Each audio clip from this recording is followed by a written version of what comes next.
আমরা আজকে খুব ইম্পর্টেন্ট একটা টপিক নিয়ে আলোচনা করব, সেটা হচ্ছে জৈব বিক্রিয়ার ক্রিয়া কৌশল বা মেকানিজম অফ অর্গানিক রিঅ্যাকশনস। দেখো, আমরা জৈব যৌগের এই পর্যন্ত অনেকগুলো বিক্রিয়া আলোচনা করছিলাম। এর মধ্যে একদম ফান্ডামেন্টাল যে জিনিসগুলো, এগুলো অলরেডি আলোচনা করা হয়েছে, বেশ কয়েকটা ক্লাস এবং দীর্ঘ ক্লাস নেওয়া হয়েছে। আজকে আমি খুব গুরুত্বপূর্ণ কিছু বিক্রিয়ার ক্রিয়া কৌশল নিয়ে আলোচনা করব, অন্তত যেগুলো ভালো করে একটু নজরে রাখলে তোমরা জৈব যৌগের বিক্রিয়াগুলো অর্থাৎ বিক্রিয়ার মেকানিজমগুলো খুব সুন্দর করে অ্যানালাইসিস করতে পারবা, বুঝতে পারবা, সেটা খাতায়ও সুন্দরভাবে উপস্থাপন করতে পারবা। তো আমি প্রথমেই একটা কথা বলে নিই, সেটা হচ্ছে আমাদের এখানে জৈব যৌগের যে বিক্রিয়াগুলো আছে, বিক্রিয়াগুলোতে মূলত চারটা ক্যাটাগরিতে ভাগ করা হয়। জৈব যৌগের বিক্রিয়াগুলোকে চারটা ক্যাটাগরিতে ভাগ করা হয়। তার মধ্যে প্রথম যে ক্যাটাগরি আছে সেটা হচ্ছে সংযোজন বিক্রিয়া। দেখো, আমি জাস্ট বিক্রিয়াগুলোর প্রথমে প্রকারভেদগুলো নিয়ে আলোচনা করি, তারপরে ডিটেলস আমরা যাব যে কোন বিক্রিয়ার ক্রিয়া কৌশল আমরা কিভাবে উপস্থাপন করব। তাহলে প্রথমেই আমরা জৈব বিক্রিয়ার যে ধরনগুলো, তার মধ্যে এক নাম্বার যেটা হচ্ছে সেটা হচ্ছে সংযোজন বা যৌথ বিক্রিয়া, ইংরেজিতে যেটাকে বলা হয় এডিশন রিঅ্যাকশন, সংযোজন বা যৌথ বিক্রিয়া। দ্বিতীয় যেটা আছে সেটা হচ্ছে প্রতিস্থাপন বিক্রিয়া, প্রতিস্থাপন বিক্রিয়া। তৃতীয় যেটা সেটা হচ্ছে অপসারণ বিক্রিয়া, অপসারণ বিক্রিয়া। এবং চতুর্থ 4 নম্বর যেটা সেটা হচ্ছে সমানুকরণ বিক্রিয়া। তাহলে আমরা এই 4 ক্যাটাগরিতে ভাগ করা হয় জৈব যৌগের বিক্রিয়াগুলোকে। সংযোজন বা যৌথ বিক্রিয়া, ইংরেজিতে যেটাকে বলা হয় এডিশন রিঅ্যাকশন। দ্বিতীয় যেটা সেটা হচ্ছে প্রতিস্থাপন বিক্রিয়া, যেটা সাবস্টিটিউশন রিঅ্যাকশন, সাবস্টিটিউট মানে হচ্ছে প্রতিস্থাপিত করা। আর অপসারণ, সেটার ইংলিশ টার্মটা হচ্ছে এলিমিনেশন রিঅ্যাকশন। আর সমানুকরণ যেটা সেটা হচ্ছে আইসোমারাইজেশন রিঅ্যাকশন বা সমানুকরণ বিক্রিয়া। তো আমরা ডিটেইলস একদম কোন ধরনের যৌগকে মানে কোন বিক্রিয়াটা দেখায় সেই জিনিসগুলো, অর্থাৎ আমাদের ইন্টার লেভেলে যে জিনিসগুলো খুব বেশি ইম্পর্টেন্ট, আমি শুধুমাত্র সেই জিনিসগুলো নিয়েই মূলত আলোচনা করব। তাহলে প্রথমে আসি আমরা সংযোজন বা যৌথ বিক্রিয়া, সেটা নিয়ে। এখন সংযোজন বিক্রিয়ার আবার আমি ডিটেইলস পরবর্তীগুলো আলোচনা করব। আমাদের সংযোজন বা যৌথ বিক্রিয়া আবার দুইটা ক্যাটাগরিতে, দুইটা ভাগে ভাগ করা হয়। দুইটা ভাগের মধ্যে কি কি? একটা হচ্ছে সংযোজনের মধ্যে ইলেকট্রোফিলিক সংযোজন, ইলেকট্রোফিলিক সংযোজন। আরেকটা যেটা ক্যাটাগরি সেটা হচ্ছে নিউক্লিওফিলিক সংযোজন, নিউক্লিওফিলিক। তো সহজেই বুঝতে পারো, দেখো ইলেকট্রোফিলিক সংযোজন এবং নিউক্লিওফিলিক সংযোজন। এই ইলেকট্রোফিলিক, এটা আবার মাঝে মধ্যে বাংলা একটা টার্ম ইউজ করা হয়, সেটা হচ্ছে ইলেকট্রন আকর্ষী।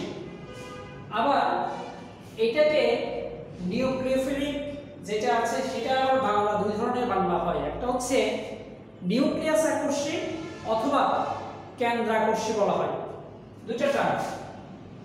কেন্দ্রাকর্ষী, তাহলে কেন্দ্রাকর্ষী কেন? কারণ আমরা জানি যে এই নিউক্লিয়াস মানে হচ্ছে কোন একটা পরমাণুর কেন্দ্র, কেন্দ্রে যে নিউক্লিয়াস থাকে প্রোটন এবং নিউট্রন, সেটাই হচ্ছে নিউক্লিয়াস। আর নিউক্লিয়াসটাই হচ্ছে কেন্দ্র, সেজন্য ফিলিক শব্দের অর্থ হচ্ছে আকর্ষী। এটা আমি একাধিকবার আমার প্রিভিয়াস ক্লাসগুলোতে বলেছি। সুতরাং আমরা সংযোজন বিক্রিয়াকে দুটো ক্যাটাগরিতে প্রথমে ভাগ করে নিব। একটা হচ্ছে ইলেকট্রোফিলিক সংযোজন বা ইলেকট্রন আকর্ষী সংযোজন বা দ্রুত বিক্রিয়া, আর একটা হচ্ছে নিউক্লিওফিলিক বা নিউক্লিয়াস আকর্ষী অথবা সেটাকে কেন্দ্রাকর্ষী সংযোজন বা দ্রুত বিক্রিয়া বা ইংরেজিতে এডিশন রিঅ্যাকশন বলা হয়। আমি একই টার্ম বারবার বিভিন্ন মানে ইংলিশে কিংবা বাংলা বলা একটাই কারণ, সেটা হচ্ছে কখনো হয়তো তুমি নিউক্লিওফিলিক শিখলা, বাংলাতে কেন্দ্রাকর্ষী আসছে, তখন তুমি একটু হিমশিম খাবা যে কিরে এটা তো আমি পড়ি নাই, আমি নিউক্লিওফিলিক পড়ছি। তাহলে সেটার জন্যই আমি বাংলাটা ইংরেজিটা দুটাই সবসময় বলার চেষ্টা করি। তাহলে আমরা পাইলাম ইলেকট্রোফিলিক সংযোজন বিক্রিয়া আর নিউক্লিওফিলিক বা কেন্দ্রাকর্ষী সংযোজন বিক্রিয়া। এখন আসো কোন যৌগগুলা ইলেকট্রন আকর্ষী প্রতিস্থাপন বিক্রিয়া সংযোজন বিক্রিয়া দেখায়, আবার কোন যৌগগুলা নিউক্লিওফিলিক সংযোজন বিক্রিয়া দেখায়, সেই জিনিসগুলো আমরা ভাগ করে নিব এবং ভাগ করে নিয়ে আমাদের লেভেলে এই প্রশ্নগুলো কিভাবে আনসার করতে হবে সেটার একটা ওভারঅল কনসেপ্ট আমি তোমাদেরকে দিব। এখন দেখো প্রথমে তাহলে আমরা আলোচনা করি ইলেকট্রোফিলিক সংযোজন বিক্রিয়া কাদের ক্ষেত্রে হয়, কেনই বা সেটাকে ইলেকট্রোফিলিক সংযোজন বিক্রিয়া বলা হয়। সেটার জন্য আমরা প্রথমে যে বিক্রিয়াটা নিব, যদিও আমি এই বিক্রিয়াগুলো ইতিমধ্যে আলোচনা করছিলাম, সেটা মেকানিজম ছাড়া শুধুমাত্র বিক্রিয়াটাই আলোচনা করে গেছি, এখন আমরা মেকানিজম সহ আলোচনাটা করব। তাহলে আমরা এখানে বুঝতে দিলাম যে নিউক্লিওফিলিক বা কেন্দ্রাকর্ষী সংযোজন বিক্রিয়া পরে আসতেছি। আমরা প্রথমে তাহলে ইলেকট্রোফিলিক সংযোজন বিক্রিয়ার উদাহরণ এবং সেটার মেকানিজমটা আমরা দেখে নিব এবং সেটা পরীক্ষায় কিভাবে আসে সেটারও একটা গাইডলাইন তোমাদেরকে আমি বোর্ডের যে কোশ্চেনগুলো আছে সেগুলোর আঙ্গিকেই আমি বিশ্লেষণ করব। তাহলে প্রথমেই আসল ইলেকট্রোফিলিক সংযোজন বিক্রিয়া। দেখো ইলেকট্রোফাইল শব্দের অর্থ আমাদের ইতিমধ্যে জানা আছে। ইলেকট্রো শব্দের অর্থ হচ্ছে ইলেকট্রন আর ফিলিক শব্দের অর্থ হচ্ছে আকর্ষী। তার মানে ইলেকট্রন আকর্ষী, অর্থাৎ ইলেকট্রন হচ্ছে নেগেটিভ চার্জ বিশিষ্ট আর আকর্ষী। তাহলে নেগেটিভ চার্জকে আকর্ষণ কারা করবে? যারা পজিটিভ চার্জ বিশিষ্ট অর্থাৎ ধনাত্মক চার্জ বিশিষ্ট অথবা যাদের ইলেকট্রনের ঘাটতি আছে তাদেরকেই ইলেকট্রোফাইল বলা হয়। তাহলে এখন দেখো আমরা যে ইলেকট্রোফিলিক সংযোজন বিক্রিয়া বলবো সেটা কেন বলবো, সেটার জন্য আমরা প্রথমে যে বিক্রিয়াটা নিচ্ছি সেই বিক্রিয়াটার নাম হচ্ছে মার্ক-নিকোভের সূত্র। দেখো মার্ক-নিকোভের সূত্র ইতিমধ্যে অবশ্য আলোচনা করা হয়েছে। মার্ক-নিকোভের সূত্র, সূত্রটা কি সেটা প্রথমে একটু দেখে নাও। আমি আলোচনা করতে কিন্তু ইতিমধ্যে আলোচনা করে ফেলেছি।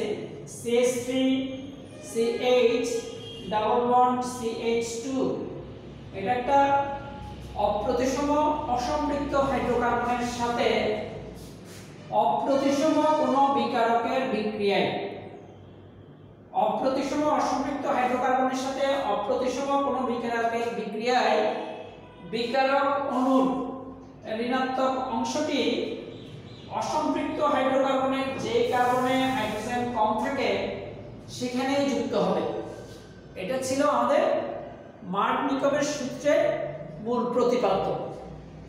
এখন আমরা ইতিমধ্যে দেখিয়েছি যে এখানে দুইটা প্রোডাক্ট হয় আসলে, একটা প্রোডাক্ট 80% আর একটা প্রোডাক্ট 20%। তাহলে সরি একটা প্রোডাক্ট 90% আর একটা প্রোডাক্ট হচ্ছে 10%। তাহলে সেটা কোনটা 90% এবং কোনটা 10% সেটাই আমরা প্রথমে দেখিয়ে নিই। মার্ক-নিকোভের সূত্র যেটা ফলো করে, অর্থাৎ নেগেটিভ আয়নটা যে কার্বনে হাইড্রোজেন কম থাকে সেখানে যুক্ত হবে, সেই যৌগটাই হবে 90%। তাহলে আমরা পাচ্ছি কি ব্রোমাইডটা যদি এই কার্বনে যুক্ত হয় অর্থাৎ CH3 CHBr আর এখানে CH3, দেখো খুব সহজেই বুঝে যায় আমার নেগেটিভ চার্জটা যে কার্বনে হাইড্রোজেন কম থাকে সেখানে যুক্ত হলো আর পজিটিভ চার্জটা যে কার্বনে হাইড্রোজেন বেশি থাকে সেখানে যুক্ত হলো। তাহলে প্রোডাক্টটা আমরা যেটা পাইলাম সেই যৌগের নাম হচ্ছে 2-bromopropane। 2-bromopropane গেল। এবং এই যৌগটাই হচ্ছে আমার 90% যৌগ। তাহলে 90% যৌগ হচ্ছে 2-ব্রোমোপ্রোপেন, অর্থাৎ যেই যৌগটা আমার মার্কোনিকভ সূত্র ফলো করে হয়, অনুসরণ করে হয়, সেই যৌগটা হচ্ছে 90%। এবার 10% যৌগটা কোনটা? সেটা হবে যেটা মার্কোনিকভের সূত্রটা ফলো করে না সেটা। তাহলে সেই যৌগটা হবে, অর্থাৎ ব্রোমিনটাকে তখন আমি এখানে ফিট করব এবং হাইড্রোজেনটাকে এখানে। যৌগটা হবে CH3 CH2 তারপরে আবার CH2 Br এবং এই যৌগটার নাম হচ্ছে 1-ব্রোমোপ্রোপেন। 1-ব্রোমোপ্রোপেন। তাহলে খেয়াল করো আমাদের ওই যৌগটা হচ্ছে 90% আর এই যৌগটা হচ্ছে 10%। যাই হোক, এই জিনিসগুলো আমরা মানে একাধিকবার হয়তো আলোচনা করছি। এখন আমরা সরাসরি চলে যাব কেন এটা 90% এবং কেন এটা 10% হয় সেই মেকানিজমটাই দেখাবো। এবং এই মেকানিজম দেখানোর ক্ষেত্রে আমরা উপরের সবগুলো জিনিস মুছে দিয়ে এখানে স্টার্ট করতেছি। দেখো একটু ভালো করে খেয়াল করো, আমরা এই পর্যন্ত প্রথমে আসলাম যে আমার অপ্রতিসম অসম্পৃক্ত হাইড্রোকার্বন যখন অপ্রতিসম বিকারকের সাথে বিক্রিয়া করবে। আবারও বলি এটা অপ্রতিসম কেন? কারণ এটা অপ্রতিসম হচ্ছে একটা পজিটিভ একটা নেগেটিভ। আর এটা অপ্রতিসম কেন? সেটা হচ্ছে ডাবল বন্ডের দুই পাশের কার্বনে হাইড্রোজেনের সংখ্যা ভিন্ন, একটাতে দুইটা একটাতে একটা। এখন দেখো আমরা এখানে হাইড্রোজেন প্লাস এবং ব্রোমাইড মাইনাস দুটো জিনিসকে যদি আমি সেপারেট করে ফেলি, অর্থাৎ এখানে পজিটিভ চার্জ যেটা আছে সেটা হচ্ছে ইলেকট্রোফাইল আর নেগেটিভ চার্জ যেটা আছে সেটা হচ্ছে নিউক্লিওফাইল। কারণ পজিটিভ চার্জ বিশিষ্ট আয়নকে ইলেকট্রোফাইল কেন বলা হয়? সেটা হচ্ছে ইলেকট্রোফাইল শব্দের অর্থই হচ্ছে ইলেকট্রন আকর্ষী। তাহলে যেহেতু পজিটিভ চার্জ মানে তার ইলেকট্রনের ঘাটতি আছে, সুতরাং সেটা ইলেকট্রন আকর্ষী। আর নেগেটিভ চার্জকে কেন নিউক্লিওফাইল বলা হয়? কারণ নিউক্লিওফাইল শব্দের অর্থ হচ্ছে নিউক্লিয়াস আকর্ষী, অর্থাৎ নিউক্লিয়াসটা তো পজিটিভ চার্জ বিশিষ্ট, আবার পজিটিভ চার্জ বিশিষ্টকে আকৃষ্ট করবে কে? যারা নেগেটিভ চার্জ বিশিষ্ট অথবা যাদের ইলেকট্রন বাড়তি আছে, এক্সেস আছে। সাধারণত যাদের উপর মুক্ত জোড় ইলেকট্রন থাকে তারাই সাধারণত নেগেটিভ অর্থাৎ নিউক্লিওফাইল হয়, অথবা সরাসরি নেগেটিভ চার্জ বিশিষ্ট আয়নটা নিউক্লিওফাইল। এখন দেখো খেয়াল করো, আমরা এইখানে আমার দুটো অপশন থাকবে। একটা হচ্ছে আমার এইখানে যে পজিটিভ চার্জ বিশিষ্ট আয়নটা সেটা এই কার্বন কার্বন দ্বিবন্ধনের মাঝখানে যে দুইটা বন্ধন আছে তার মধ্যে একটা বন্ধন হচ্ছে সিগমা বন্ধন এবং একটা বন্ধন হচ্ছে পাই বন্ধন। আমরা জানি সিগমা বন্ধন সাধারণত মুখোমুখি ওভারল্যাপিং এর মাধ্যমে গঠিত হয়, আর পাই বন্ধনটা পাশাপাশি ওভারল্যাপিং এর মাধ্যমে তৈরি হয়। দুইটা কিন্তু সমযোজী বন্ধন, অর্থাৎ ইলেকট্রন শেয়ারিং এর মাধ্যমে হয়, কিন্তু মুখোমুখি ওভারল্যাপিং হলে সেটা সিগমা বন্ধন হয় আর পাশাপাশি হলে সেটা পাই বন্ধন হয়। তাহলে খুব স্বাভাবিকভাবে খেয়াল করা যায় যে আমার সিগমা বন্ধনটা কিছুটা স্ট্রং, পাই বন্ধনটা কিছুটা দুর্বল। এই জন্য যে পাশাপাশি ওভারল্যাপিং হলে সেটা অতটা স্ট্রং হয় না, ওটা কিছুটা দুর্বল হয়। তাহলে এখন এই কার্বন কার্বনের মাঝে যে সিগমা বন্ধন এবং পাই বন্ধন আছে, সেখানে পাই বন্ধনটা দুর্বল হওয়ার কারণে সেই দুর্বল পাই বন্ধনের ইলেকট্রনের প্রতি এইখান থেকে হাইড্রোজেন প্লাস বা পজিটিভ চার্জ বিশিষ্ট আয়নটাই আকৃষ্ট হয়। কেন আকৃষ্ট হবে? কারণ পজিটিভ চার্জ তার ইলেকট্রনের ঘাটতি আছে, আবার এই কার্বন কার্বনের মাঝে ইলেকট্রন বাড়তি আছে। কিন্তু বাড়তি আমার দুইভাবে হিসাব করতে হয়, একটা সিগমা বন্ধন একটা পাই বন্ধন। তাহলে পাই বন্ধনের ইলেকট্রনগুলো দুর্বলভাবে আকৃষ্ট বলেই সেই পাই বন্ধনের ইলেকট্রনের প্রতি এই পজিটিভ চার্জটা আকৃষ্ট হবে। এখন আসো আমরা পজিটিভ চার্জটা এটা আকৃষ্ট হয়ে তো মাঝখানে কোথাও যুক্ত হবে না, সেটা হয় এই কার্বনে অথবা এই কার্বনে যুক্ত হবে। এখন আমরা এর মধ্যে আবার নির্ধারণ করে ফেলবো এটা আমার 1 নাম্বার কার্বন, এটা 2 নাম্বার কার্বন এবং এটা 3 নাম্বার কার্বন। কেননা ডাবল বন্ডের যেদিক থেকে হিসাব করলে ডাবল বন্ডটা কাছে হবে সেদিক থেকে কার্বনের নাম্বারিংটা করতে হবে। যেহেতু এই দিক থেকে হিসাব করলে 1 2 2 নাম্বার কার্বনের ডাবল বন্ড, কিন্তু এই দিক থেকে হিসাব করলে 1 নাম্বার কার্বনের, সুতরাং আমি এদিক থেকে কার্বনের পজিশনটা উল্লেখ করবে। এটা আমি নামকরণ অংশের মধ্যে অলরেডি আলোচনা করেছি। সুতরাং হাইড্রোজেন প্লাস বা ইলেকট্রোফাইল, যেটা ইলেকট্রন ঘাটতি আছে, সে 1 নং কার্বনে যুক্ত হতে পারে অথবা 2 নং কার্বনে যুক্ত হতে পারে। এখন আমরা খেয়াল করব, লক্ষ্য করব, যেটা 1 নাম্বার কার্বনে যুক্ত হলে কি পরিস্থিতি হয় আর 2 নাম্বার কার্বনে যুক্ত হলে কি পরিস্থিতি হয়। দেখো, তাহলে দেখলাম আমরা 1 নং কার্বনে যুক্ত হলে কে, সেটা হচ্ছে ইলেকট্রোফাইল। কারণ এই ছোট জায়গায় আমি হয়তো এত কথা লিখতে পারবো না, সেজন্য হাইড্রোজেন প্লাস, অথবা এখানে লিখতে পারো যে হাইড্রোজেন প্লাস 1 নং কার্বনে যুক্ত হলে, আর একইভাবে আমি নিচের অংশটাতে লিখব হাইড্রোজেন প্লাস 2 নং কার্বনে যুক্ত হলে। এটা খুব ইম্পর্টেন্ট একটা জিনিস যে হাইড্রোজেন প্লাসটা বা পজিটিভ আয়নটা বা ইলেকট্রোফাইল 1 নং কার্বনে যুক্ত হলে কি পরিস্থিতির সৃষ্টি হচ্ছে। দেখো, আমরা যদি এটাকে এখানে যুক্ত করি, তখন এই কার্বনে একটা ইলেকট্রোপজিটিভ বা ধনাত্মক চার্জযুক্ত আয়ন বা ইলেকট্রন ঘাটতি একটা আয়ন এসে যুক্ত হচ্ছে। তো স্বাভাবিকভাবে এখানে ইলেকট্রনের ঘাটতি দেখা দিবে, কারণ তার সাথে একটা ইলেকট্রন ঘাটতি আয়ন যুক্ত হচ্ছে। যখনই এখানে ইলেকট্রন ঘাটতি আয়ন যুক্ত হবে, তখন তার পাশে থাকা যে পাই বন্ধনের ইলেকট্রন, সেই পাই বন্ধনটা ভেঙে গিয়ে তাকে ইলেকট্রন সাপ্লাই দিবে। তাহলে তাকে যদি ইলেকট্রন সাপ্লাই দেয়, তখন কিন্তু তার ঘাটতিটা পূরণ হয়ে গেল। খেয়াল করো, আমি আবারও বলি, হাইড্রোজেন প্লাসটা যখন এই কার্বনে এসে যুক্ত হবে, তখন এটা ইলেকট্রোপজিটিভ হতে ইলেকট্রোপজিটিভ একটা আয়ন যখন এখানে যুক্ত হবে, সেখানে ইলেকট্রনের ঘাটতি দেখা দিবে। সেই ঘাটতিটা পূরণ করার জন্য তার পাশ থেকে পাই বন্ধনের ইলেকট্রনগুলো সেখানে ইলেকট্রন সাপ্লাই দিবে, অর্থাৎ তার ঘাটতিটা পূরণ হয়ে যাবে। কিন্তু এই পাই বন্ধন এই কার্বন এবং এই কার্বনকে কানেক্ট করে আছে, তখন এই কার্বনে যেহেতু ইলেকট্রন সাপ্লাই দিবে, সুতরাং তার ঘাটতিটা পূর্ণ হয়ে গেল। কিন্তু তার পাশের কার্বনে যেহেতু পাই বন্ধন ভেঙে এখানে চলে আসছে, তখন তার পাশের কার্বনে কিন্তু ইলেকট্রনের ঘাটতি দেখা দিবে, এবং ইলেকট্রনের ঘাটতি দেখা দিলেই আমরা সেখানে একটা পজিটিভ চার্জ দিব, কারণ পজিটিভ চার্জ মানে হচ্ছে ইলেকট্রনের ঘাটতি। তাহলে আমরা লিখতে পারি এইভাবে যে CH3 CH, এখানে কিছুই হয় নাই, এখানে সিঙ্গেল বন্ড CH3।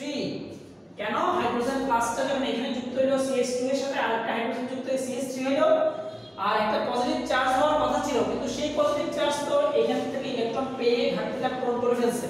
সুতরাং তখন পজিটিভ চার্জটা হবে এই জায়গায় মাঝখানে। এটাই খেয়াল করো, অনেকে কিন্তু এই জিনিসটা ভালো করে খেয়াল না করে জাস্ট যেখানে হাইড্রোজেন প্লাস যুক্ত হয় সেখানেই পজিটিভ চার্জটা দিয়ে দেয়, সেখানে কিন্তু পজিটিভ চার্জ হবে না। কারণ পজিটিভ চার্জ যেখানে যুক্ত হচ্ছে সেখানে সাথে সাথে পাই বন্ধন ইলেকট্রন এসে তার ঘাটতিটা পূরণ করে দিচ্ছে, ফলে সেখানে আর ঘাটতি থাকে না, তার পাশের কার্বনে ঘাটতি হবে। অর্থাৎ 1 নাম্বার কার্বনে যুক্ত হলে 2 নাম্বার কার্বনে ইলেকট্রনের ঘাটতি হবে, সেজন্য এটাতে পজিটিভ চার্জ। সাথে আবার আরেকটা জিনিস যেটা আছে সেটা হচ্ছে, অর্থাৎ ব্রোমাইড আয়নটা কিন্তু নেগেটিভ চার্জ হিসেবে থেকে যাবে। কেন? কারণ আমার হাইড্রোজেন ব্রোমাইডে হাইড্রোজেন প্লাসটা এসে অংশগ্রহণ করছে, ব্রোমাইডটা কিন্তু এখনো অংশগ্রহণ করে নাই। তাহলে গেল 1 নাম্বার কার্বনে যুক্ত হলে আমার কোন আয়নটা সৃষ্টি হয়, কি ধরনের আয়ন সৃষ্টি হয় সেটা আমরা লিখলাম। এবার আসো, আমি যদি এই হাইড্রোজেন প্লাস বা ইলেকট্রোফাইলটা 2 নাম্বার কার্বনে যুক্ত করি, তাহলে সেক্ষেত্রে কি হবে? তাহলে হাইড্রোজেন প্লাসটা যদি আমি 2 নাম্বার কার্বনে যুক্ত করি, তখন এই কার্বনে হাইড্রোজেন প্লাস যুক্ত হলে তার ইলেকট্রন ঘাটতি পূরণ করার জন্য তখন ডাবল পাই বন্ধনের ইলেকট্রন এখানে এসে সাপ্লাই দেবে, তখন এইটার উপর ঘাটতি দেখা দেবে। এখন তোমরা হয়তো বলতে পারো যে একই যৌগের মধ্যে একবার এখানে যুক্ত হয় একবার এখানে যুক্ত হয় কেন? আমরা এটা সম্ভাব্য যে এখানে যুক্ত হলে কি ধরনের আয়ন উৎপন্ন হবে আর এখানে যুক্ত হলে কি ধরনের আয়ন উৎপন্ন হবে সেটাই আমরা দেখাচ্ছি। তাহলে যখন এখানে যুক্ত হবে তখন যে আয়নটা হবে সেটা হবে CH3 CH2, কারণ হাইড্রোজেন প্লাসটা তখন যুক্ত হচ্ছে এই কার্বনে। তারপরে এইখানে CH2, তখন কিন্তু পজিটিভ চার্জটা এখানে, কারণ যখন এই ডাবল বন্ডের পাই বন্ধনের ইলেকট্রনগুলো এখানে সাপ্লাই দিবে তখন এই কার্বনের উপর ধনাত্মক চার্জ এবং সাথে ওই ব্রোমাইড মাইনাসটা আমরা এভাবে লিখতে পারি। এখন হয়তো তোমরা চিন্তা করতে পারো যে এখানে যৌগ একটা কিন্তু আমরা এখানে দুইটা কেন লিখলাম, তাহলে সেই হিসেবে আমরা এখানে দুইটা দিব আর এখানে 2H দিয়ে দিব। তাহলে দেখো আমাদের ব্রোমাইড যে এখানে একটা হাইড্রোজেন প্লাস দুইটা, তাহলে এখানে একটা যুক্ত হলো আর এক নাম্বার কার্বন একটা, দুই নাম্বার কার্বন একটা যুক্ত হলো। তাহলে আমরা দুইটা আয়ন পাইলাম এই ক্ষেত্রে। একটা হচ্ছে এটা যেখানে পজিটিভ চার্জটা কার্বন মাঝখানের কার্বনে, আর দ্বিতীয় যে আয়নটা আছে সেটা হচ্ছে পজিটিভ চার্জটা এক পাশের কার্বন, এক নাম্বার কার্বন।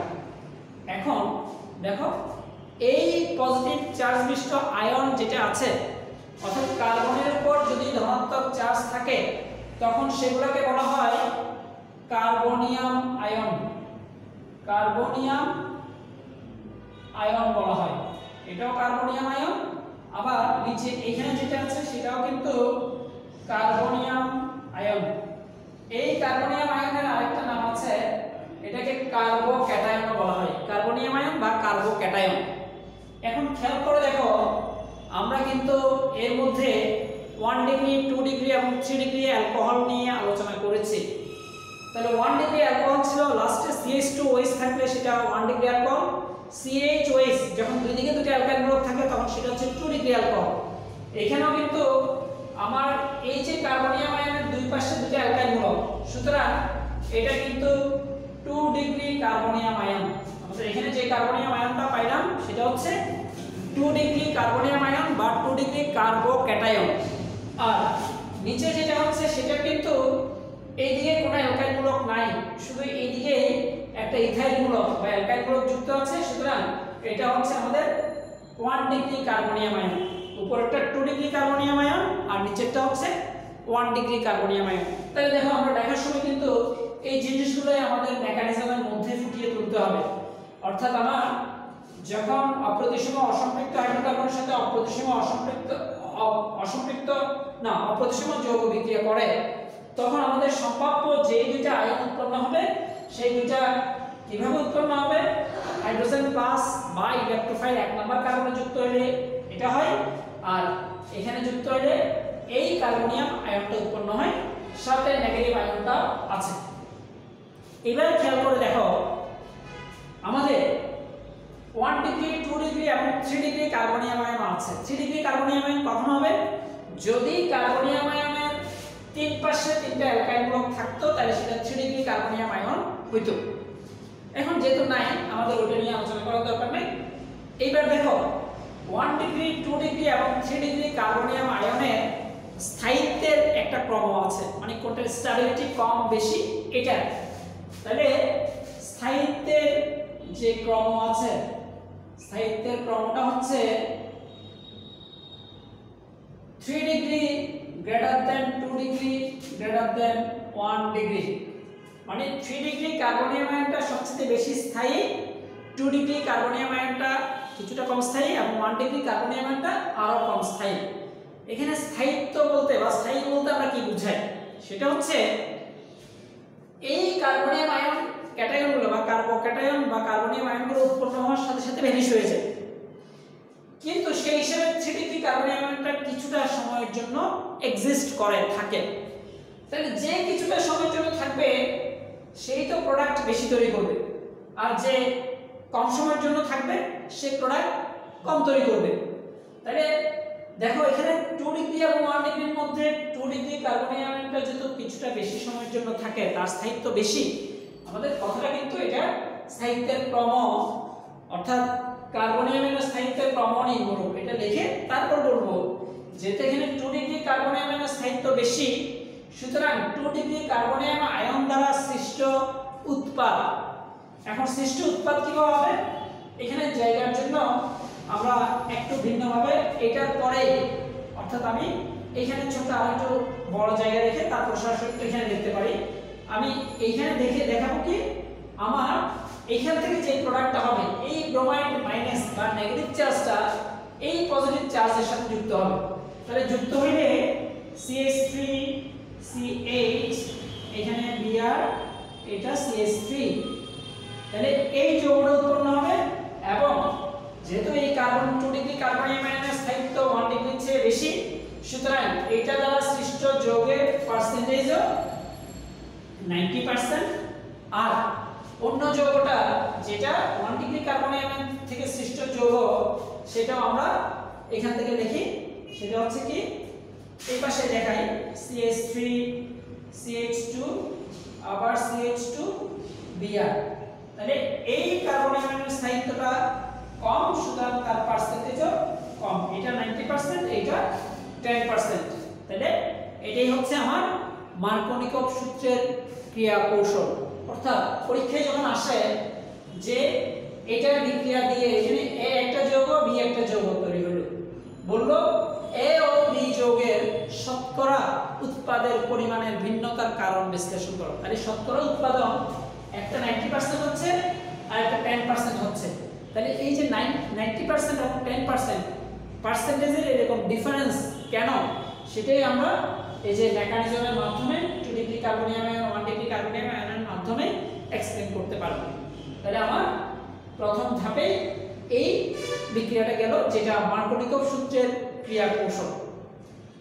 তাহলে আমার প্রথম অংশটা, অর্থাৎ এখন আসো এই বিক্রিয়াটাকে কেন ইলেকট্রোফিলিক সংযোজন বিক্রিয়া বলা হয়েছে। আমরা একটা জিনিস লক্ষ্য করি, ফাইনাল যে প্রোডাক্টটা হচ্ছে সেখানে কিন্তু আমার হাইড্রোজেন প্লাস বা ইলেকট্রোফাইলও আসছে, আবার নেগেটিভ চার্জ যেটা নিউক্লিওফাইল আসছে। অর্থাৎ ইলেকট্রোফাইল এবং নিউক্লিওফাইল দুটোই এসেই তো আমার সংযোজন বিক্রিয়া বা যৌথ বিক্রিয়া সংঘটিত হয়েছে। কিন্তু তা সত্ত্বেও আমি কেন এটাকে ইলেকট্রোফিলিক সংযোজন বিক্রিয়া বলি, সেটা হচ্ছে মেকানিজমে আমার প্রথম হাইড্রোজেন প্লাস বা ইলেকট্রোফাইলটাই যুক্ত হয় বলে এই বিক্রিয়াটাকে ইলেকট্রোফিলিক সংযোজন বিক্রিয়া বলা হয়। তাহলে আমরা মার্কোনিকভ সূত্রটা সরাসরি মার্কোনিকভ সূত্র হিসেবে আসতে পারে, অথবা ইলেকট্রোফিলিক সংযোজন বিক্রিয়ায় কৌশল আলোচনা করো, অথবা ইলেকট্রোফিলিক সংযোজন বিক্রিয়ায় যৌগের উৎপাদে শতকরা পরিমাণের ভিন্নতার কারণ বিশ্লেষণ করো যদি বলে, তাহলে সেক্ষেত্রে এটা আমরা এইভাবে আলোচনা করব। এখানে লক্ষ্য করার জিনিস হচ্ছে আমার দুটো জিনিস। একটা হচ্ছে যখন আমি হাইড্রোজেন প্লাসটা যুক্ত করব, তখন হাইড্রোজেন প্লাস বা ইলেকট্রোফাইল যুক্ত হওয়ার সময় যে কার্বনে যুক্ত হয়, 1 নম্বর কার্বনে যুক্ত হলে 2 নম্বর কার্বনে পজিটিভ চার্জ, আর 2 নম্বর কার্বনে যুক্ত হলে 1 নম্বর কার্বনে পজিটিভ চার্জ। কেন সেটা কিন্তু আমি ইতিমধ্যে বলেছি। সুতরাং আমার এই বিক্রিয়াটা মার্কোনিকভ সূত্রের ক্রিয়া কৌশল একাধিকবার আমাদের বিভিন্ন পরীক্ষায় 4 মার্কসের প্রশ্ন হিসেবে আসছে। কারণ আমি এখানে মেকানিজম নিয়ে আগেই বলছি যে মেকানিজমটা এতটা বেশি ইম্পর্টেন্ট, এই জন্য যে আমার কোন একটা প্রশ্নের সর্বোচ্চ মার্কস যেটা থাকে 4 মার্কস, সেটা অর্থাৎ অনুধাবনের বিশ্লেষণমূলক প্রায়োগিক যে দক্ষতা, সেই জিনিসটাই কিন্তু আমার এখানে, অর্থাৎ যেখানে আমার জ্ঞানমূলক অনুধাবনমূলক সবগুলো অংশই কিন্তু এখানে সন্নিবিষ্ট থাকবে। সুতরাং আমরা একটা বিক্রিয়ার মেকানিজম শেষ করলাম, অর্থাৎ আমার ইলেকট্রোফিলিক সংযোজন বিক্রিয়ার ক্রিয়া কৌশল। এবার আসো আমরা যেটা দেখাবো সেটা হচ্ছে নিউক্লিওফিলিক সংযোজন বিক্রিয়ার ক্রিয়া কৌশল। সেটা কেন হয়, সেটা আমরা কার ক্ষেত্রে নিউক্লিওফিলিক সংযোজন বিক্রিয়া হয় সেটাই দেখো। সেটা হচ্ছে সাধারণত অ্যালডিহাইড বা কিটোন। আমি একটা অ্যালডিহাইডের ক্ষেত্রে দেখাচ্ছি, এটা একটা অ্যালডিহাইড, এটার সাথে যদি আমি হাইড্রোজেন সায়ানাইড বিক্রিয়া করি, হাইড্রোজেন সায়ানাইড, এই বিক্রিয়াটা কিন্তু আমাদের নিউক্লিওফিলিক সংযোজন বিক্রিয়ার একটা উদাহরণ হিসেবে কিন্তু আমরা দেখাচ্ছি নিউক্লিওফিলিক সংযোজন বিক্রিয়া। তাহলে আসলে প্রথমেই আমরা দেখে নেব যে এটা নিউক্লিওফিলিক সংযোজন বিক্রিয়া কিভাবে হয়। তার আগে আমার এখানে CH3COH যে এখানে যৌগ যে কার্যকরী মূলক যেটা আছে সেটা হচ্ছে COH মূলকটা, এটা হচ্ছে অ্যালডিহাইড মূলক। এই অ্যালডিহাইড মূলকে CO মূলকটাকে আবার বলা হয় কার্বনিল মূলক। কার্বনিল, কার্বক্সিল না, কার্বক্সিল COOH, এটা হচ্ছে কার্বনিল মূলক। এই কার্বনিল মূলকে কার্বন এবং অক্সিজেনের মধ্যে কিন্তু একটা ডাবল বন্ড। এইখানে ডাবল বন্ডের মধ্যেও আমরা জানি যে একটা সিগমা বন্ধন এবং একটা পাই বন্ধন। আবারও সিগমা বন্ধনটা খুব স্ট্রংলি অ্যাটাচড, কিন্তু পাই বন্ধনটা দুর্বলভাবে আকৃষ্ট আছে। সুতরাং এখানে কার্বন এবং অক্সিজেনের মধ্যে অক্সিজেনের ইলেকট্রোনেগেটিভিটি কার্বনের চেয়ে বেশি। অক্সিজেনের ইলেকট্রোনেগেটিভিটির মান হচ্ছে 3.5 আর কার্বনের 2.5। তাহলে যার ইলেকট্রোনেগেটিভিটির মান বেশি তার ইলেকট্রনকে আকর্ষণ করার ক্ষমতা বেশি। এখানে পাই বন্ধনের যে ইলেকট্রন আছে সেটা অক্সিজেন তার ইলেকট্রোনেগেটিভিটি বেশি বলে বা তড়িৎ-ঋণাত্মকতা বেশি বলে সে করবে কি, পাই বন্ধনের ইলেকট্রনগুলোকে তার নিচের দিকে টেনে নিয়ে এখানে নেগেটিভ চার্জ এবং এখানে পজিটিভ চার্জ সৃষ্টি করবে। কেন? কারণ যে ইলেকট্রনকে তার নিচের দিকে টেনে নিয়ে যাবে সেখানে কিন্তু একটা নেগেটিভ চার্জ আর যার থেকে ইলেকট্রনটা চলে যাবে তার উপর একটা পজিটিভ চার্জ সৃষ্টি হবে। এখন স্বাভাবিকভাবেই লক্ষ্য করা যায় কার্বন এবং অক্সিজেনের মধ্যে যে ডাবল বন্ড আছে তার মধ্যে সিগমা বন্ধন এটি খুব স্ট্রং ভাবে সেটাতে অ্যাটাচড আছে, কিন্তু পাই বন্ধনটা দুর্বলভাবে আকৃষ্ট করে অক্সিজেন পাই বন্ধনের ইলেকট্রনগুলোকে নিচের দিকে টেনে নিয়ে এখানে নেগেটিভ চার্জ এবং এখানে পজিটিভ চার্জ সৃষ্টি করে। এখন এই নেগেটিভ চার্জ এবং এই পজিটিভ চার্জ যখন সৃষ্টি হলো তখন স্বাভাবিকভাবে আমার এই হাইড্রোজেন সায়ানাইডের যে দুটো অংশ আছে তার মধ্যেও কিন্তু একটা পজিটিভ চার্জ বিশিষ্ট ইলেকট্রোফাইল এবং একটা নেগেটিভ চার্জ বিশিষ্ট নিউক্লিওফাইল অলরেডি এখানে সৃষ্টি হয়েই আছে। তো এখানে তখন দেখো এই কার্বনিল মূলকে যে অক্সিজেনের নেগেটিভ চার্জের প্রতি আকৃষ্ট হবে হাইড্রোজেন প্লাস আর কার্বনের পজিটিভ চার্জের প্রতি আকৃষ্ট হবে সায়ানাইড মাইনাস। কারণ নেগেটিভের প্রতি আকৃষ্ট হবে পজিটিভ আর পজিটিভের প্রতি আকৃষ্ট হবে নেগেটিভ চার্জ। সুতরাং আকৃষ্ট হয়ে যে যৌগটা তৈরি করবে সেটা হচ্ছে CH3COH। Hটা এখানে গেল আর এটা তো সিঙ্গেল বন্ড আর এখানে হাইড্রোজেন তো আছে, কিন্তু নিচের দিকে এই সায়ানাইডটা কার্বনের সাথে যুক্ত হইলে তাহলে আমার ফাইনাল প্রোডাক্টটা তৈরি হলো তখন এই যৌগটা।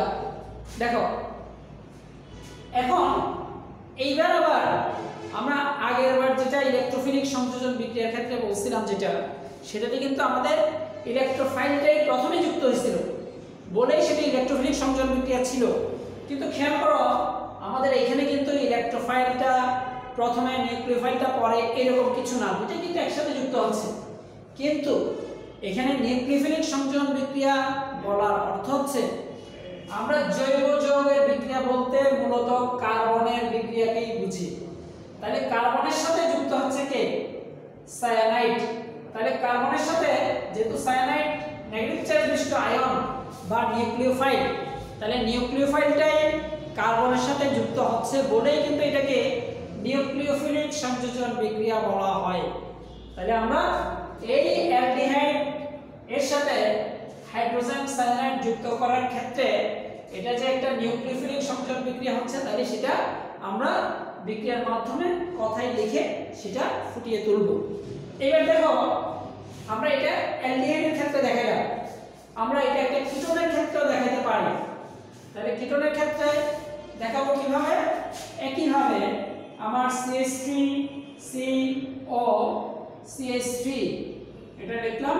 একইভাবে হাইড্রোজেন সায়ানাইড যখন বিক্রিয়া করবে হাইড্রোজেনটা প্লাস সায়ানাইডটা মাইনাস, তাহলে কার্বনের অক্সিজেনটা ইলেকট্রন টেনে নিয়ে নেগেটিভ চার্জ এখানে পজিটিভ চার্জ সৃষ্টি করবে। সেটা আগেও বলছি, কারণ কার্বন এবং অক্সিজেনের মধ্যে যে দ্বিবন্ধন আছে সেখানে পাই বন্ধনের ইলেকট্রনগুলোকে অক্সিজেন তার ইলেকট্রোনেগেটিভিটি বা তড়িৎ ঋণাত্মকতা বেশি বলে ইলেকট্রনকে সহজেই তার দিকে টেনে নিয়ে যায় এবং টেনে নিয়ে সেখানে ঋণাত্মক চার্জ এবং কার্বন ধনাত্মক চার্জ সৃষ্টি করে। সুতরাং স্বাভাবিকভাবে আমার যে যৌগটা তৈরি হবে সেটা হচ্ছে CH3COH তারপরে এখানে CH3 আর নিচে সায়ানাইড। তাহলে দেখো আমরা এই যৌগগুলো পাইলাম। এটা অ্যালডিহাইডের ক্ষেত্রে, এটা কিটোনের ক্ষেত্রে। আরেকটা অ্যালডিহাইডের ক্ষেত্রে আমরা দেখাই, সেটা হচ্ছে HCOH। এটা অ্যালডিহাইডের প্রথম সদস্য যেটা আছে, অর্থাৎ মিথানল বা ফর্মালডিহাইডের ক্ষেত্রে যদি আমি হাইড্রোজেন সায়ানাইডের সাথে বিক্রিয়া করি, সেই সেম বিক্রিয়া হবে। অক্সিজেন ইলেকট্রন টেনে নিয়ে নেগেটিভ চার্জ, কার্বনের উপর পজিটিভ চার্জ। তাহলে এখানে HCOH, তারপরে এখানে H, এখানে সায়ানাইড। আমরা আরেকটা যৌগ পাইলাম। তোমাদের এই যৌগগুলোর নামকরণের ক্ষেত্রে, যেমন এটা এখানে যে যৌগটা তৈরি হয় সেটাকে সায়ানোহাইড্রিন বলে। তাহলে এটা ইথানল থেকে হয়েছে বলে এটার নাম ইথানল সায়ানোহাইড্রিন। এটা নামটা যদি মনে না থাকে, দেখো সায়ানোহাইড্রিন। তাহলে এটার নামের আগে জাস্ট ইথানল কথাটা আসবে। এটা ইথানল সায়ানোহাইড্রিন। এটা যেহেতু কিটোন প্রোপানন, তাহলে এটার নাম হচ্ছে প্রোপানন সায়ানোহাইড্রিন। আর এটা মিথানল সায়ানোহাইড্রিন। আমি একই বিক্রিয়া তিনবার লেখার ছোট্ট একটা কারণ আছে, সেটা হচ্ছে আমরা প্রায় সময় দেখি আমরা যে যৌগগুলো প্রস্তুত করি সেই যৌগগুলোর মধ্যে কখনো অ্যালডিহাইড, কখনো কিটোন, কখনো ফর্মালডিহাইড এরকম থাকে। তখন তিনটাই কিন্তু আমাদের নিউক্লিওফিলিক সংযোজন বিক্রিয়ায় দিচ্ছে। তাই এই নিউক্লিওফিলিক সংযোজন বিক্রিয়া কোনটা দ্রুত দেয় কিংবা কোনটা সহজে দেয়, কোনটা সহজে দেয় না, সেটা এক্সপ্লেন করার জন্য আমি তিনটা বিক্রিয়া আলাদা করে লিখলাম। দেখো মিথানল, ইথানল, প্রোপানন এবং মিথানল, এই তিনটাই নিউক্লিওফিলিক সংযোজন বিক্রিয়া বা কেন্দ্রাকর্ষী দ্রুত বিক্রিয়া বা কেন্দ্রাকর্ষী সংযোজন বিক্রিয়া। তাহলে পরীক্ষায় আসলো যে উদ্দীপকের A এবং B কোনটি নিউক্লিওফিলিক সংযোজন বিক্রিয়া বা নিউক্লিওফিলিক দ্রুত বিক্রিয়া সহজে দেয়, সেটার জন্য আমরা কি করব? ধরো আমার তিনটাই দেয়, হয়তো এই দুইটা, অথবা এটা এবং এটা, অথবা এটা আর এটা, যে কোনো দুইটা। তাহলে সেক্ষেত্রে আমাদের এখানে খুব ইম্পর্টেন্ট একটা বিষয় আছে। এখানে দুইটা প্রভাব আছে। একটা হচ্ছে আবেশীয় প্রভাব, ধনাত্মক আবেশীয় প্রভাব। সেটা কি? আমরা জানি মিথাইল মূলক যেগুলো আছে, মিথাইল মূলকের একটা ধনাত্মক আবেশ ধর্মিতা আছে। মিথাইল মূলকগুলো হচ্ছে ইলেকট্রন ডোনেটিং গ্রুপ, মানে ইলেকট্রন অন্যকে দিয়ে সে নিজের উপর পজিটিভ চার্জ সৃষ্টি করে, অন্যকে যদি দেয় সেখানে নেগেটিভ চার্জ হয়ে যাবে। অর্থাৎ মিথাইল মূলক ইলেকট্রন এখানে দিচ্ছে, সাপ্লাই দিচ্ছে, এখানে হাইড্রোজেন ইলেকট্রন সাপ্লাই দিবে না। এখানে দুই দিকে দুটো মিথাইল মূলক আছে, এখানে কোনো মিথাইল মূলকই নাই। তাহলে দেখো এই তিনটা বিক্রিয়ার ক্ষেত্রে তিনটা কিন্তু নিউক্লিওফিলিক সংযোজন বিক্রিয়া। আমি প্রথমে নিচের যৌগটা দেখি। নিচের যৌগতে যে দুটো হাইড্রোজেন আছে সেই দুটো হাইড্রোজেন কিন্তু ইলেকট্রন দেওয়ার ক্যাপাসিটি নাই। মিথাইল মূলকের যত আবেশধর্মিতা আছে, এখানে একদিকে মিথাইল মূলক আছে, এখানে দুদিকে মিথাইল মূলক আছে। তাহলে যখন কার্বন থেকে অক্সিজেন ইলেকট্রন টেনে নিয়ে যাবে, তখন সেই কার্বনের উপর যে ধনাত্মক চার্জ বা ইলেকট্রনের ঘাটতি দেখা দিবে, সেই ঘাটতিটা পূরণ করার মতো এখানে কিন্তু পাশে কেউ নাই। তার মানে এখানে কার্বনের উপর যথেষ্ট ইলেকট্রনের ঘাটতি থাকবে। ইলেকট্রনের ঘাটতি যদি থাকে বা ইলেকট্রন পাওয়ার টেন্ডেন্সি যদি থাকে, তাহলে সে সায়ানাইড বা নেগেটিভ চার্জের প্রতি সহজে আকৃষ্ট হবে। ব্যাপারটা অনেকটা ওইরকম যে আমাদের যখন প্রচন্ড খিদে লাগে তখনই আমরা কিন্তু ভালো করে খাইতে পারি। আমাদের যদি খিদে ভালো করে না লাগে তাহলে কিন্তু ভালো করে খাইতে পারবো না। তাহলে এখানেও যেহেতু কার্বন থেকে অক্সিজেন ইলেকট্রন টেনে নিছে, তাকে সেটা পূরণ করার মতো এখানে কেউ নাই। সুতরাং তাহলে এখানে ধনাত্মক আবেশধর্মী কোনো যৌগ না থাকার কারণে বা আয়ন না থাকার কারণে বা মূলক না থাকার কারণে তাহলে এইটা সহজে সায়ানাইড বা নিউক্লিওফাইলের প্রতি আকৃষ্ট হয়। সুতরাং ফর্মালডিহাইড বা মিথানল নিউক্লিওফিলিক সংযোজন বিক্রিয়ায় সবচেয়ে বেশি সক্রিয়। এইবার দেখো পরবর্তী যেটা অ্যালডিহাইড আমি নিচ্ছি, সেটাতে কিন্তু মিথাইল মূলক একদিকে আছে, একদিকে হাইড্রোজেন। তাহলে যেহেতু একদিকে হাইড্রোজেন আছে, একদিকে মিথাইল আছে, তাহলে মিথাইল মূলকের যেহেতু ধনাত্মক আবেশধর্মিতা আছে, তাহলে মিথাইলমূলক ইলেকট্রন সাপ্লাই দিয়ে কার্বনের উপর যে ধনাত্মক চার্জ আছে বা ইলেকট্রন ঘাটতি আছে সেটা কিছুটা পূরণ করে দেয়। তাহলে কিছুটা যদি পূরণ করে দেয় তাহলে তার তখন ঘাটতিটা যদি পূরণ হয়ে যায় তখন সেই সায়ানাইডের প্রতি এটা হচ্ছে কিছুটা কম আকৃষ্ট হয়। কারণ ওই যে ব্যাপারটা অনেকটা এরকম যে আমার প্রচন্ড খিদে লাগছে, আমি হঠাৎ করে একটা খাওয়ার আগে একটা আপেল কিংবা অন্য কিছু খেয়ে ফেললাম, তাতে কিন্তু আমার খিদেটা কিছুটা নষ্ট হয়ে যাবে, তখন আমি আর অতটা খেতে পারবো না। তাহলে এখানেও আমার মিথাইলমূলকটা যখন ইলেকট্রন ডোনেট করতেছে, তাহলে মিথাইলমূলক ইলেকট্রন ডোনেটিং এর কারণে তার ঘাটতি কিছুটা পূরণ হয়ে যাওয়ায় সেখানে সায়ানাইডটা কিছুটা কম আকৃষ্ট হবে।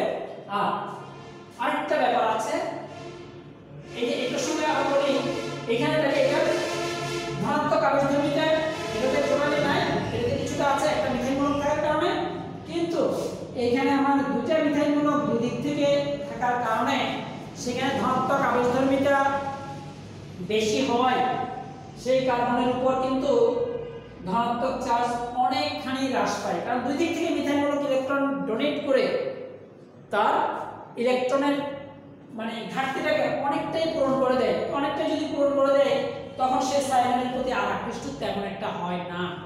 তাহলে সেজন্যই আমার এই তিনটা যৌগের মধ্যে ধনাত্মক আবেশধর্মিতার কথা যদি চিন্তা করি তাহলে সেই হিসেবে মিথানলটাই সবচেয়ে বেশি সক্রিয়, তারপরে ইথানল এবং তারপরে কিটোন বা প্রোপানল।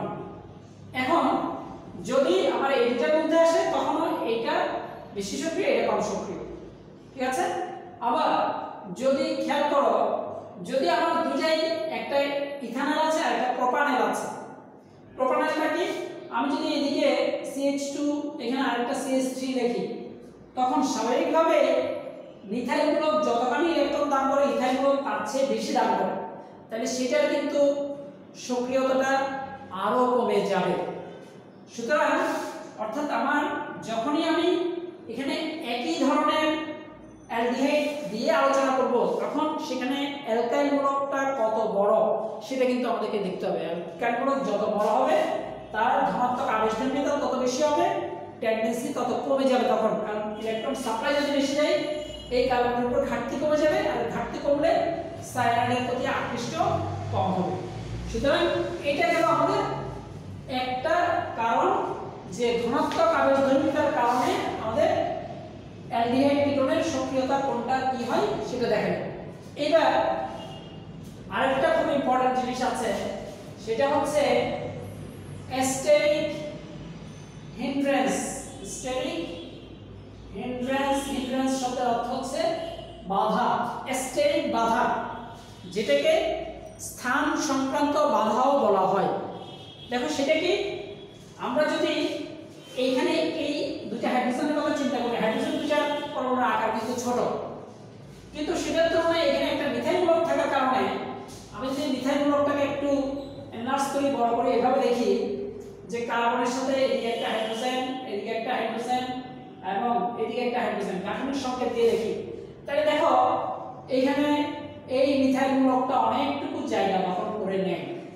তার মানে মিথানলের চেয়ে ইথানলে আমার মূলকটা পাশে থাকা মূলকটা কিছুটা বড়।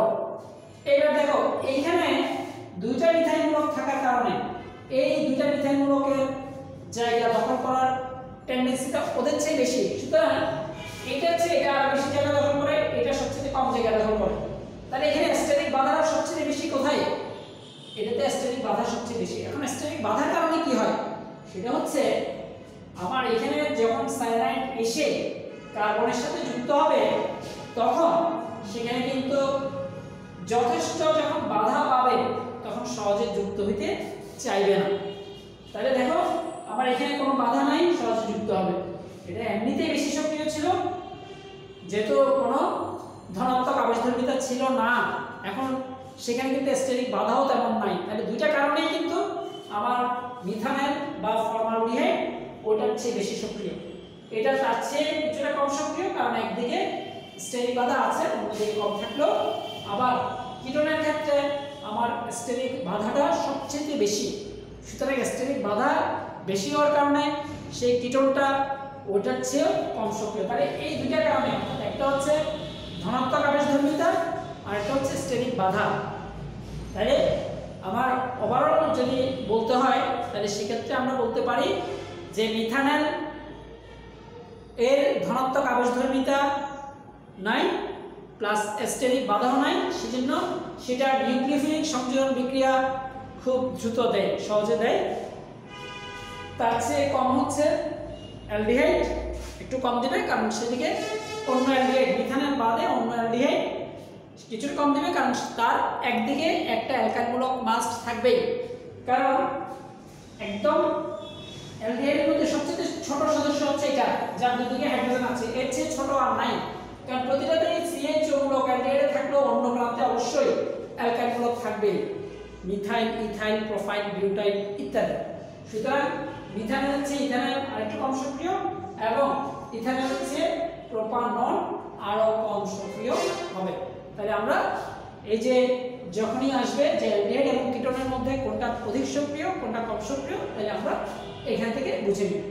এই প্রসঙ্গে আমি আরেকটা কথা বলে দেই, সেটা হচ্ছে আমার এটা কিন্তু খুব ইম্পর্টেন্ট একটা প্রশ্ন, সেটা হচ্ছে কার্বক্সিলিক অ্যাসিড।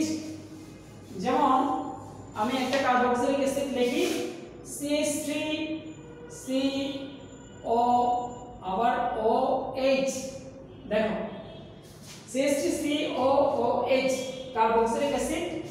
কার্বক্সিলিক অ্যাসিডেও কিন্তু কার্বনিক মূলকটা আছে। প্রশ্ন আসে প্রায় যে কার্বক্সিলিক অ্যাসিডে কার্বনিক মূলক থাকা সত্ত্বেও সেটা অ্যালডিহাইড কিটোনের মতো নিউক্লিওফিলিক সংযোজন বিক্রিয়া বা নিউক্লিওফিলিক দ্রুত বিক্রিয়া দেয় না কেন?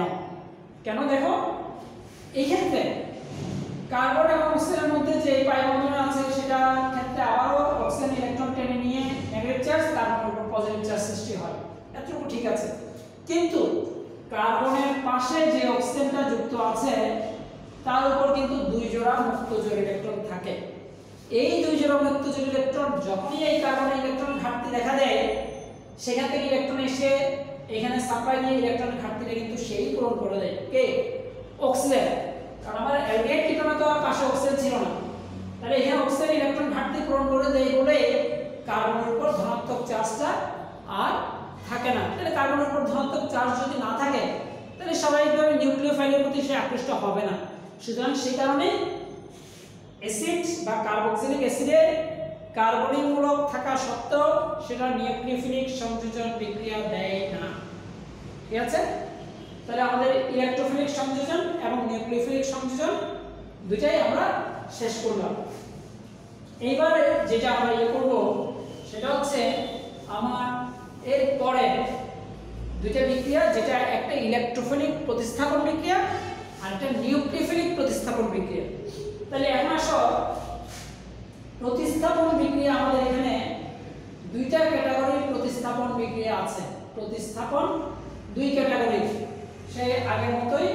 একটা হচ্ছে ইলেকট্রোফিলিক প্রতিস্থাপন, ইলেকট্রোফিলিক, আর আরেকটা হচ্ছে নিউক্লিওফিলিক প্রতিস্থাপন। ইলেকট্রোফিলিক প্রতিস্থাপন এবং নিউক্লিওফিলিক প্রতিস্থাপন। দেখো এখন আমরা ডিটেইলস আলোচনা করব যে কোন ক্ষেত্রে ইলেকট্রোফিলিক হয় আর কোন ক্ষেত্রে নিউক্লিওফিলিক হয়। এবার দেখো ইলেকট্রোফাইল নিউক্লিওফাইল কিন্তু বারবারই মেমোরিতে রাখতে হবে। ইলেকট্রোফাইল মানে হচ্ছে ধনাত্মক চার্জ বিশিষ্ট আয়ন বা যার ইলেকট্রনের ঘাটতি আছে, আর নিউক্লিওফাইল মানে হচ্ছে ঋণাত্মক চার্জ বিশিষ্ট আয়ন বা যার ইলেকট্রন বাড়তি আছে, বেশি আছে, সেটা হচ্ছে নিউক্লিওফাইল। তাহলে আমরা প্রতিস্থাপন বিক্রিয়া জানি যেখানে কোন একটা যৌগের একটা অংশকে সরিয়ে অন্য যৌগের একটা অংশ সেখানে জায়গাটা দখল করে নেবে, সেটা হচ্ছে প্রতিস্থাপন বিক্রিয়া। তাহলে আমরা প্রথমেই আসো ইলেকট্রোফিলিক প্রতিস্থাপন, না প্রথমে নিউক্লিওফিলিক প্রতিস্থাপন নিয়ে আলোচনা করি, কারণ এটা ইলেকট্রোফিলিক প্রতিস্থাপনটা আমার অ্যারোমেটিক যৌগের ক্ষেত্রে প্রযোজ্য বলে আমি সেটা একটু পরে আলোচনা করছি। তাহলে আমার নিউক্লিওফিলিক প্রতিস্থাপনটা কি কার ক্ষেত্রে ব্যবহৃত হয় সেটাই আমরা দেখব। দেখো আমার একটা যৌগ আছে, ধরো CH3 CH2 Cl+, potassium hydroxide, এবং এই পটাশিয়াম হাইড্রোক্সাইডটা হচ্ছে অ্যাকুয়াস বা জলীয় বা ক্ষারীয় পটাশিয়াম হাইড্রোক্সাইড। দেখো বিভ্রান্ত হওয়ার কিছু নাই, একোয়াস হইলেই তার মানে পটাশিয়াম হাইড্রোক্সাইড উইথ ওয়াটার সেটা একটা ক্ষার প্রস্তুত করে, সেজন্য এটাকে জলীয় পটাশিয়াম হাইড্রোক্সাইড বলা হয় অথবা ক্ষারীয় পটাশিয়াম হাইড্রোক্সাইড বলা হয়। দুটো কিন্তু সেম জিনিস, কারণ একইও দেখে তুমি চিন্তা করো জলীয়, ক্ষারীয় হইলে অন্য কিছু রাখা যায় না ওটা, কারণ পটাশিয়াম হাইড্রোক্সাইড নিজেই তো পানির সংস্পর্শে সেটা ক্ষারই তৈরি করে। আরেকটা আছে যেটা AlC থাকলে সেটা অ্যালকোহলিক। তাই আমার ইথাইল ক্লোরাইডের সাথে যদি জলীয় বা ক্ষারীয় পটাশিয়াম হাইড্রোক্সাইড বিক্রিয়া করে তাহলে সেক্ষেত্রে এই পটাশিয়ামটা পজিটিভ চার্জ এবং হাইড্রোক্সাইডটা নেগেটিভ চার্জ। এখানে ক্লোরাইডটা নেগেটিভ চার্জের ক্লোরাইডটাকে সরিয়ে এখানে OH টা এখানে আসবে, এটা আসলে যে যৌগটা তৈরি হবে সেটা হচ্ছে CH3 CH2 OH plus potassium chloride. তাহলে যৌগ যেটা তৈরি হলো সেটা একটা প্রতিস্থাপন বিক্রিয়া। কেন প্রতিস্থাপন বিক্রিয়া? কারণ এই যৌগে ক্লোরাইড অংশকে সরিয়ে এই যৌগের হাইড্রোক্সিল অংশটা এসে সেই জায়গাটা দখল করে নিছে এবং যৌগ প্রস্তুত হয়েছে, সুতরাং এটা একটা প্রতিস্থাপন বিক্রিয়া গেল প্রতিস্থাপন। এখন এখানে এটা নিউক্লিওফিলিক প্রতিস্থাপন কেন সেটা হচ্ছে আবারও দেখো পটাশিয়ামটা প্লাস ইলেকট্রোফাইল, হাইড্রোক্সিলটা মাইনাস নিউক্লিওফাইল। তাহলে প্রতিস্থাপন বিক্রিয়াটা যে ঘটাচ্ছে সেটা কিন্তু নিউক্লিওফাইলই ঘটাচ্ছে। তাহলে নিউক্লিওফাইল প্রতিস্থাপন বিক্রিয়া ঘটায় বলে এটাকে নিউক্লিওফিলিক প্রতিস্থাপন বিক্রিয়া বলা হয়। এবার আসো এই নিউক্লিওফিলিক প্রতিস্থাপন আমরা এটা তিন ধরনের যৌগের ক্ষেত্রে দেখাবো। আমাদের এখন যে যৌগটা যে অ্যালকাইল হ্যালাইডটা বিক্রিয়াটা ঘটাচ্ছে সেটা হচ্ছে 1 ডিগ্রি অ্যালকাইল হ্যালাইড। এটা হচ্ছে 1 ডিগ্রি অ্যালকাইল হ্যালাইড। এবার আমরা একইভাবে 2 ডিগ্রি অ্যালকাইল হ্যালাইড এবং 3 ডিগ্রি অ্যালকাইল হ্যালাইড লিখে নিই। তাহলে 2 ডিগ্রি অ্যালকাইল হ্যালাইডটা কি? 2 ডিগ্রি হচ্ছে যখন CHCl, আমার এদিকে একটা CH3 এদিকে একটা CH3, আমি এই Clটা উপর দিকে দিয়ে এই পাশে CH3 লিখতে পারতাম, একই কথা। তাহলে দুই দিকে দুটো অ্যালকাইল গ্রুপ CHCl, এটার সাথে যদি আমি পটাশিয়াম হাইড্রোক্সাইড বিক্রিয়া করি এবং সেই সেম কন্ডিশন অ্যাকুয়াস জলীয় বা ক্ষারীয় পটাশিয়াম হাইড্রোক্সাইড বিক্রিয়া করলে আমরা যে যৌগটা পাবো সেটা হচ্ছে CH3CH, এইখানে আবার CH3OH plus potassium chloride, nothing else. এখানে কিছু নতুন কিছু নাই, আগেরটার মতোই, মানে জাস্ট ক্লোরাইডটাকে সরিয়ে এখানে OH মূলকটা আসলো। তাহলে আমরা যৌগ যেটা পাইলাম সেটা হচ্ছে 2 ডিগ্রি অ্যালকাইল থেকে 2 ডিগ্রি অ্যালকোহল, 1 ডিগ্রি অ্যালকাইল থেকে 1 ডিগ্রি অ্যালকোহল। আমার এখানে জায়গা নাই বলে আমি থার্ড যে রিঅ্যাকশনটা অর্থাৎ 3 ডিগ্রির ক্ষেত্রে সেটা উপরে লিখছি। সেটা কি? CH3C, আমার এখানেও CH3, আবার এখানেও CH3, এখানে Cl লিখলাম। একইভাবে potassium hydroxide, aqueous potassium hydroxide. দেখো এই জিনিসগুলো হচ্ছে অ্যাকুয়াস এবং অ্যালকোহলিক, এটা কিন্তু মাস্ট লিখতে হবে। তাহলে এটার সাথে বিক্রিয়া করলে আমরা যে যৌগটা পাবো সেটা হচ্ছে CH3C, এখানে CH3, এখানে CH3, এখানে OH প্লাস পটাশিয়াম ক্লোরাইড। এগুলো যৌগের আলাদা আলাদা নাম আছে, যেমন এটা 2 মিথাইল প্রোপানল 2, এটা ইথানল, এটা 2 প্রোপানল, যে ওগুলা নামকরণের অংশ। এইবার দেখো আমাদের তিনটা যৌগ সেম বিক্রিয়া, তিনটাই কিন্তু নিউক্লিওফিলিক প্রতিস্থাপন বিক্রিয়া, কারণ ওই নিউক্লিওফাইল নেগেটিভ চার্জ যুক্ত আয়ন এটাই ক্লোরাইডকে সরিয়ে বা প্রতিস্থাপন বিক্রিয়া ঘটাচ্ছে বলে সেটা কিন্তু প্রতিস্থাপন বিক্রিয়া। তিনটাতে সেম, এটা পজিটিভ এটা নেগেটিভ, নেগেটিভ চার্জটা এখানে ক্লোরাইডকে সরাচ্ছে গেল। কিন্তু এই তিনটা যৌগের ভিতরে একটা ক্যাটাগরি আছে, সেটা হচ্ছে আমাদের SN1 এবং SN2 নামে আরো দুটা বিক্রিয়া আছে, SN1 বিক্রিয়া এবং SN2 বিক্রিয়া। এবার দেখো SN1 বিক্রিয়া, SN1 এর মিনিংটা কি, আর এই জিনিসটা আমি আবার লিখব পরবর্তীতে। SN1 এবং SN2, SN এর ফুল মিনিং S হচ্ছে সাবস্টিটিউশন, N দিয়ে নিউক্লিওফিলিক এবং 1 দিয়ে হচ্ছে ইউনিমলিকুলার, আমি পিছন থেকে যদি লিখি 1 দিয়ে ইউনিমলিকুলার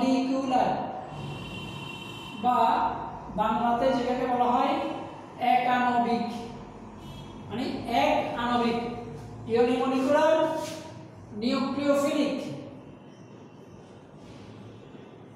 নিউক্লিওফিলিক এবং এস দিয়ে যেটা সেটা হচ্ছে সাবস্টিটিউশন রিঅ্যাকশন, এটা হচ্ছে সাবস্টিটিউশন। তাহলে ইউনিমলিকুলার নিউক্লিওফিলিক সাবস্টিটিউশন হচ্ছে SN1 বা একাণবিক, এটাকে আমরা বাংলাতে যেহেতু নিচে লিখছি সুতরাং এটা হচ্ছে কেন্দ্রাকর্ষী, একাণবিক কেন্দ্রাকর্ষী প্রতিস্থাপন বিক্রিয়া, এটা বাংলা। এবার একইভাবে তাহলে SN1 বিক্রিয়া বলতে কি বুঝো? SN1 বিক্রিয়া বলতে আমরা বুঝি ইউনিমলিকুলার নিউক্লিওফিলিক সাবস্টিটিউশন রিঅ্যাকশন বা একাণবিক প্রতিস্থাপন বিক্রিয়া, কেন্দ্রাকর্ষী প্রতিস্থাপন বিক্রিয়া। আর SN2 সেটা হচ্ছে বাইমলিকুলার, বাইমলিকুলার হচ্ছে বাই শব্দের অর্থ হচ্ছে দুই, তাহলে দ্বিআণবিক। একইভাবে নিউক্লিওফিলিক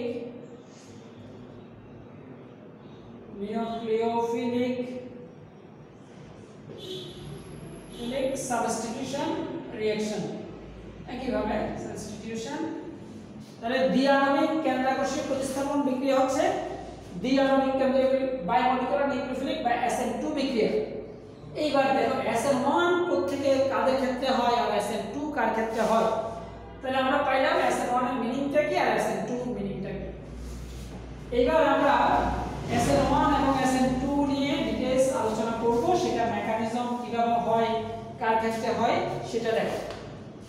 এটা হচ্ছে SN1 বিক্রিয়াটার কয়েকটা বৈশিষ্ট্য আছে, তার মধ্যে প্রথম যেটা বৈশিষ্ট্য সেটা হচ্ছে SN1টা 3 ডিগ্রি অ্যালকাইল হ্যালাইডের ক্ষেত্রে সবচেয়ে বেশি হয়।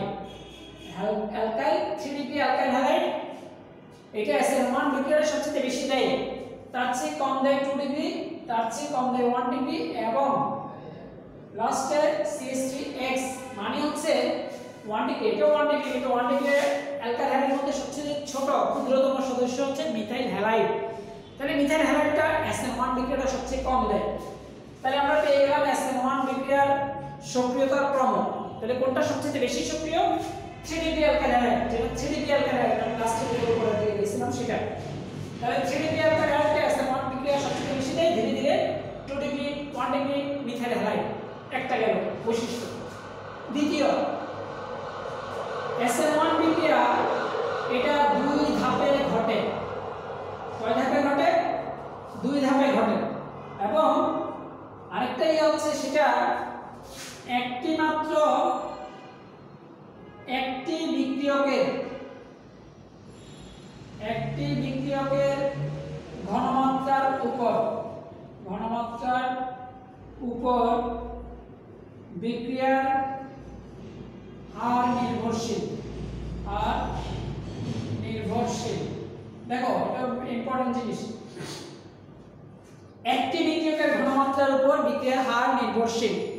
তাহলে আমরা মেইন তিনটা জিনিস পাইলাম। একটা হচ্ছে SN1 বিক্রিয়াটা 3 ডিগ্রি অ্যালকাইল হ্যালাইডের ক্ষেত্রে সবচেয়ে বেশি হয়, 3 ডিগ্রি, তারপর 2 ডিগ্রি, তারপর 1 ডিগ্রি, তারপরে অ্যালকাইল হ্যালাইড মিথাইল হ্যালাইড, এটা 2 ধাপে ঘটে এবং এটা একটি বিক্রিয়কের ঘনমাত্রার উপর বিক্রিয়ার হার নির্ভরশীল। আরেকটা লাস্ট ওয়ান, সেটা হচ্ছে এটা পোলার দ্রাবকে সহজে ঘটে। এটা পোলার দ্রাবকে সহজে ঘটে। এখন আসো আমরা এই চারটা জিনিস এটা আমরা SN1 এর ক্ষেত্রে কিভাবে প্রয়োগ করব সেটাই এখন আমরা দেখাবো। তাহলে পাইলাম কি 3 ডিগ্রি অ্যালকাইল হ্যালাইড, তারপর 2 ডিগ্রি, তারপর 1 ডিগ্রি, তারপরে মিথাইল হ্যালাইড। এটা হচ্ছে SN1 বিক্রিয়ার সক্রিয়তার ক্রম। তারপরে এটি 2 ধাপে ঘটে, দুটো স্টেপ, প্রথম স্টেপ, দ্বিতীয় স্টেপ। একটি বিক্রিয়কের ঘনমাত্রার উপর বিক্রিয়ার হার নির্ভরশীল, যে কারণে কিন্তু SN1 বলা হয়েছে, কিন্তু এই কারণে একটি বিক্রিয়কের ঘনমাত্রার উপর বিক্রিয়ার হার নির্ভর করে বলে এটাকে SN1 বলা হয়। আর আরেকটা জিনিস হচ্ছে এটা পোলার দ্রাবকে সহজে ঘটে। পোলার দ্রাবক বলতে আমরা কি বুঝি? যে দ্রাবকগুলো পজিটিভ নেগেটিভ চার্জ সৃষ্টি হয় সেগুলোকে পোলার দ্রাবক বলা হয়। আচ্ছা, তাহলে আমরা চারটা ক্যাটাগরি পাইলাম।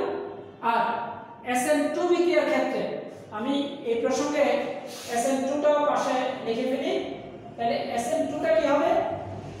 সেটা হচ্ছে সক্রিয়তার ক্রমের ক্ষেত্রে মিথাইল হ্যালাইডটা সবচেয়ে সক্রিয় হবে, তারপরে 1 ডিগ্রি, তারপরে 2 ডিগ্রি এবং তারপরে 3 ডিগ্রি। তার মানে এটা সম্পূর্ণ বিপরীত SN2 বিক্রিয়া। তাহলে SN2 বিক্রিয়া সক্রিয়তার ক্রম মিথাইল হ্যালাইড সবচেয়ে বেশি, তারপর 1 ডিগ্রি, 2 ডিগ্রি, 3 ডিগ্রি। তারপর দ্বিতীয়ত এটা এক ধাপে ঘটে। কয় ধাপে? এক ধাপে ঘটে। তৃতীয়ত 1 নাম্বার, 2 নাম্বার এবং এখানে 3 নাম্বার, যেটা এখানে একটি বিক্রিয়কের ঘনমাত্রার উপর বিক্রিয়া হার নির্ভরশীল, এখানে তাহলে সেটা হবে দুইটি বিক্রিয়কের ঘনমাত্রার উপর। দুইটি বিক্রিয়কের, আমি আর ডিটেইলস লিখতেছি না, ঘনমাত্রার উপর বিক্রিয়া হার নির্ভরশীল, অর্থাৎ এটা সম্পূর্ণ উল্টাটা। আর চতুর্থ যেটা সেটা এটার মতোই, অর্থাৎ এটা পোলার দ্রাবকে, এটা অপোলার দ্রাবকে সহজে ঘটে। অপোলার দ্রাবকে সহজে ঘটবে।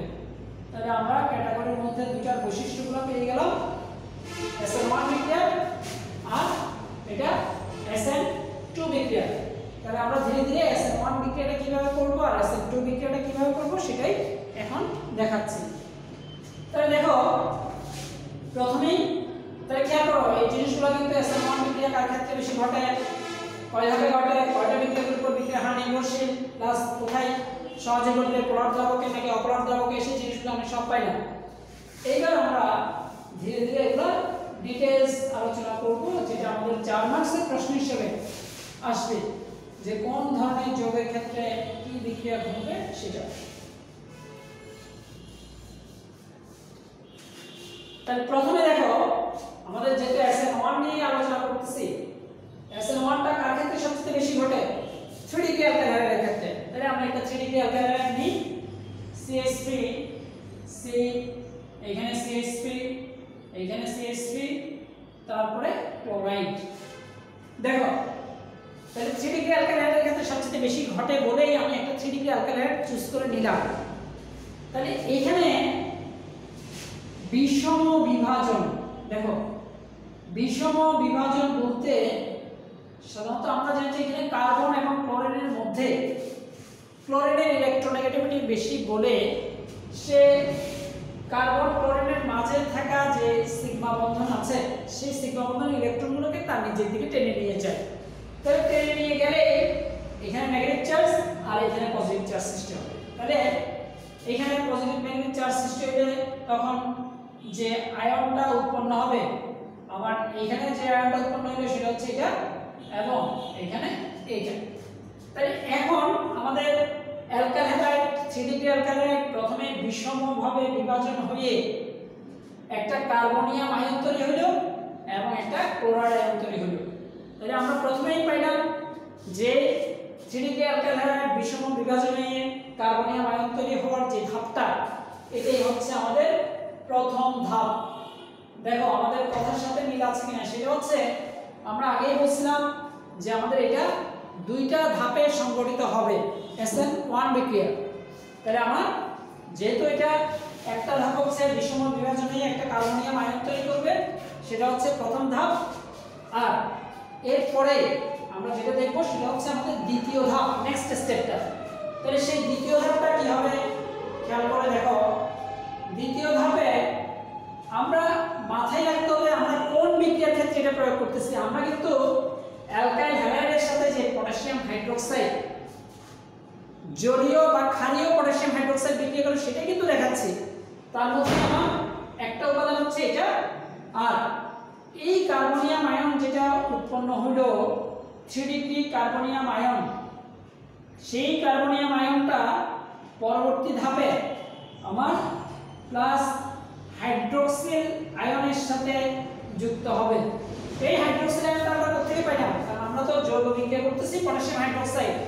তাহলে পটাশিয়াম হাইড্রোক্সাইডে হাইড্রোক্সিল আয়ন যেটা আছে, যেটা নিউক্লিওফাইড, সেটাই ওই পজিটিভ চার্জের সাথে যুক্ত হয়ে আমার ফাইনাল প্রোডাক্ট তৈরি করবে CH3, C, এখানে CH3, এখানে CH3 আর এখানে সেটা হচ্ছে OH। তাহলে দেখো আমার এখানে যে দুটো ধাপ আছে সেই দুটো ধাপের মধ্যে যখন পজিটিভ এবং নেগেটিভ চার্জটা যুক্ত হয়ে ফাইনাল প্রোডাক্ট তৈরি করবে, এই ধাপটা খুব দ্রুত গতিতে সংঘটিত হয়। এটা নিচে লিখে দিবা, দ্রুত গতির ধাপ। এটা দ্রুত গতিতে সংঘটিত হয়। আর বিষম বিভাজন সেটা ধীর গতির ধাপ। তার মানে প্রথম ধাপটা ধীর গতিতে সংঘটিত হয়, যেটা বিষম বিভাজন, আর পরবর্তী ধাপটা যেটা সেটা খুব দ্রুত গতিতে সংঘটিত হয়। তাহলে এটা হচ্ছে দ্রুত গতির ধাপ আর এটা হচ্ছে ধীর গতির ধাপ। এখন ধীর গতি আর দ্রুত গতির মধ্যে পার্থক্য কি? সেটা হচ্ছে আমরা যখন কোনো একটা বিক্রিয়ার হার বা রেট অফ রিঅ্যাকশন নির্ধারণ করি তখন কিন্তু এই দ্রুত গতি ধীর গতি এটা একটা ফ্যাক্টর। কারণ বিক্রিয়াটা যদি যাওয়ার সাথে সাথে সংঘটিত হয়ে যায় তাহলে আমরা বিক্রিয়ার হার নির্ধারণ করার স্কোপ পাবো না। তাহলে হার নির্ধারণ করার ধাপটা এটা কখনোই হইতে পারবে না, কারণ এটা খুব দ্রুত গতিতে সংঘটিত হয়। তাহলে এটা দিয়েই কিন্তু আমরা বিক্রিয়ার হার নির্ধারণ করতে পারবো। কেননা কারণ কোন একটা বিক্রিয়ার হার বলতে আমরা বুঝি যে বিক্রিয়া একক সময়ে যতটুকু বিক্রিয়া সংঘটিত হয় সেটাই হচ্ছে বিক্রিয়ার হার। তাহলে একক সময়ে নির্ধারণ করার জন্য কিন্তু আমাদের এই প্রসেসটাকে আমাদেরকে নিতে হবে। সুতরাং আমার ধীর গতির ধাপ বা যেটা বিক্রিয়ার হার নির্ধারণকারী ধাপ, সেই ধাপটাতে একটা মাত্র বিক্রিয়ক জড়িত। এখানে কিন্তু দুটো, এই বিক্রিয়কটা কিন্তু এখন আসে নাই। তাহলে যেহেতু আমার হার নির্ধারণকারী ধাপটা বা ধীর গতির ধাপটা একটা মাত্র বিক্রিয়কের ঘনমাত্রার উপর নির্ভরশীল, সেজন্যই এই বিক্রিয়াটাকে SN1 বিক্রিয়া বলা হয়।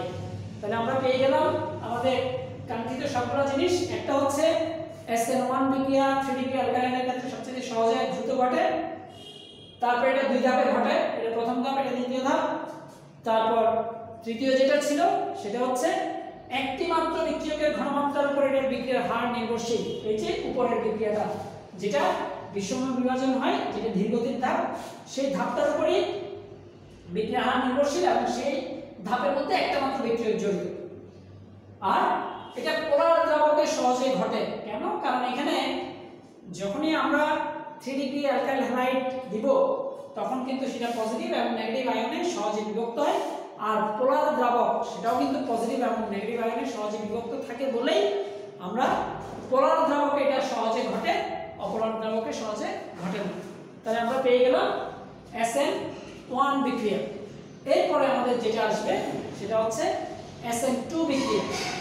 এবার দেখো SN2 বিক্রিয়াটা কার ক্ষেত্রে হয় সেটা কিন্তু ইতিমধ্যে আমরা আলাপ করেছি। সেটা হচ্ছে SN1 এর সম্পূর্ণ বিপরীত, অর্থাৎ মিথাইল হ্যালাইডের ক্ষেত্রে এটা সবচেয়ে বেশি হয়। তাহলে আমরা প্রথমেই মিথাইল হ্যালাইড যৌগটা নিলাম। মিথাইল হ্যালাইড যৌগটা নেওয়ার সময় এমন ভাবে নিবে যেমন আমি এখানে হাইড্রোজেন, এখানে হাইড্রোজেন, এখানে এইভাবে লিখি। ধরো হাইড্রোজেন, হাইড্রোজেন এবং এখানে একটা হাইড্রোজেন আছে আর সাথে একটা ক্লোরাইড আছে, মিথাইল ক্লোরাইড। জাস্ট এইভাবে, অর্থাৎ আমরা এদিকে হাইড্রোজেন দুটো, এদিকে হাইড্রোজেন একটা, ক্লোরাইড একটা দিলাম, মিথাইল ক্লোরাইড।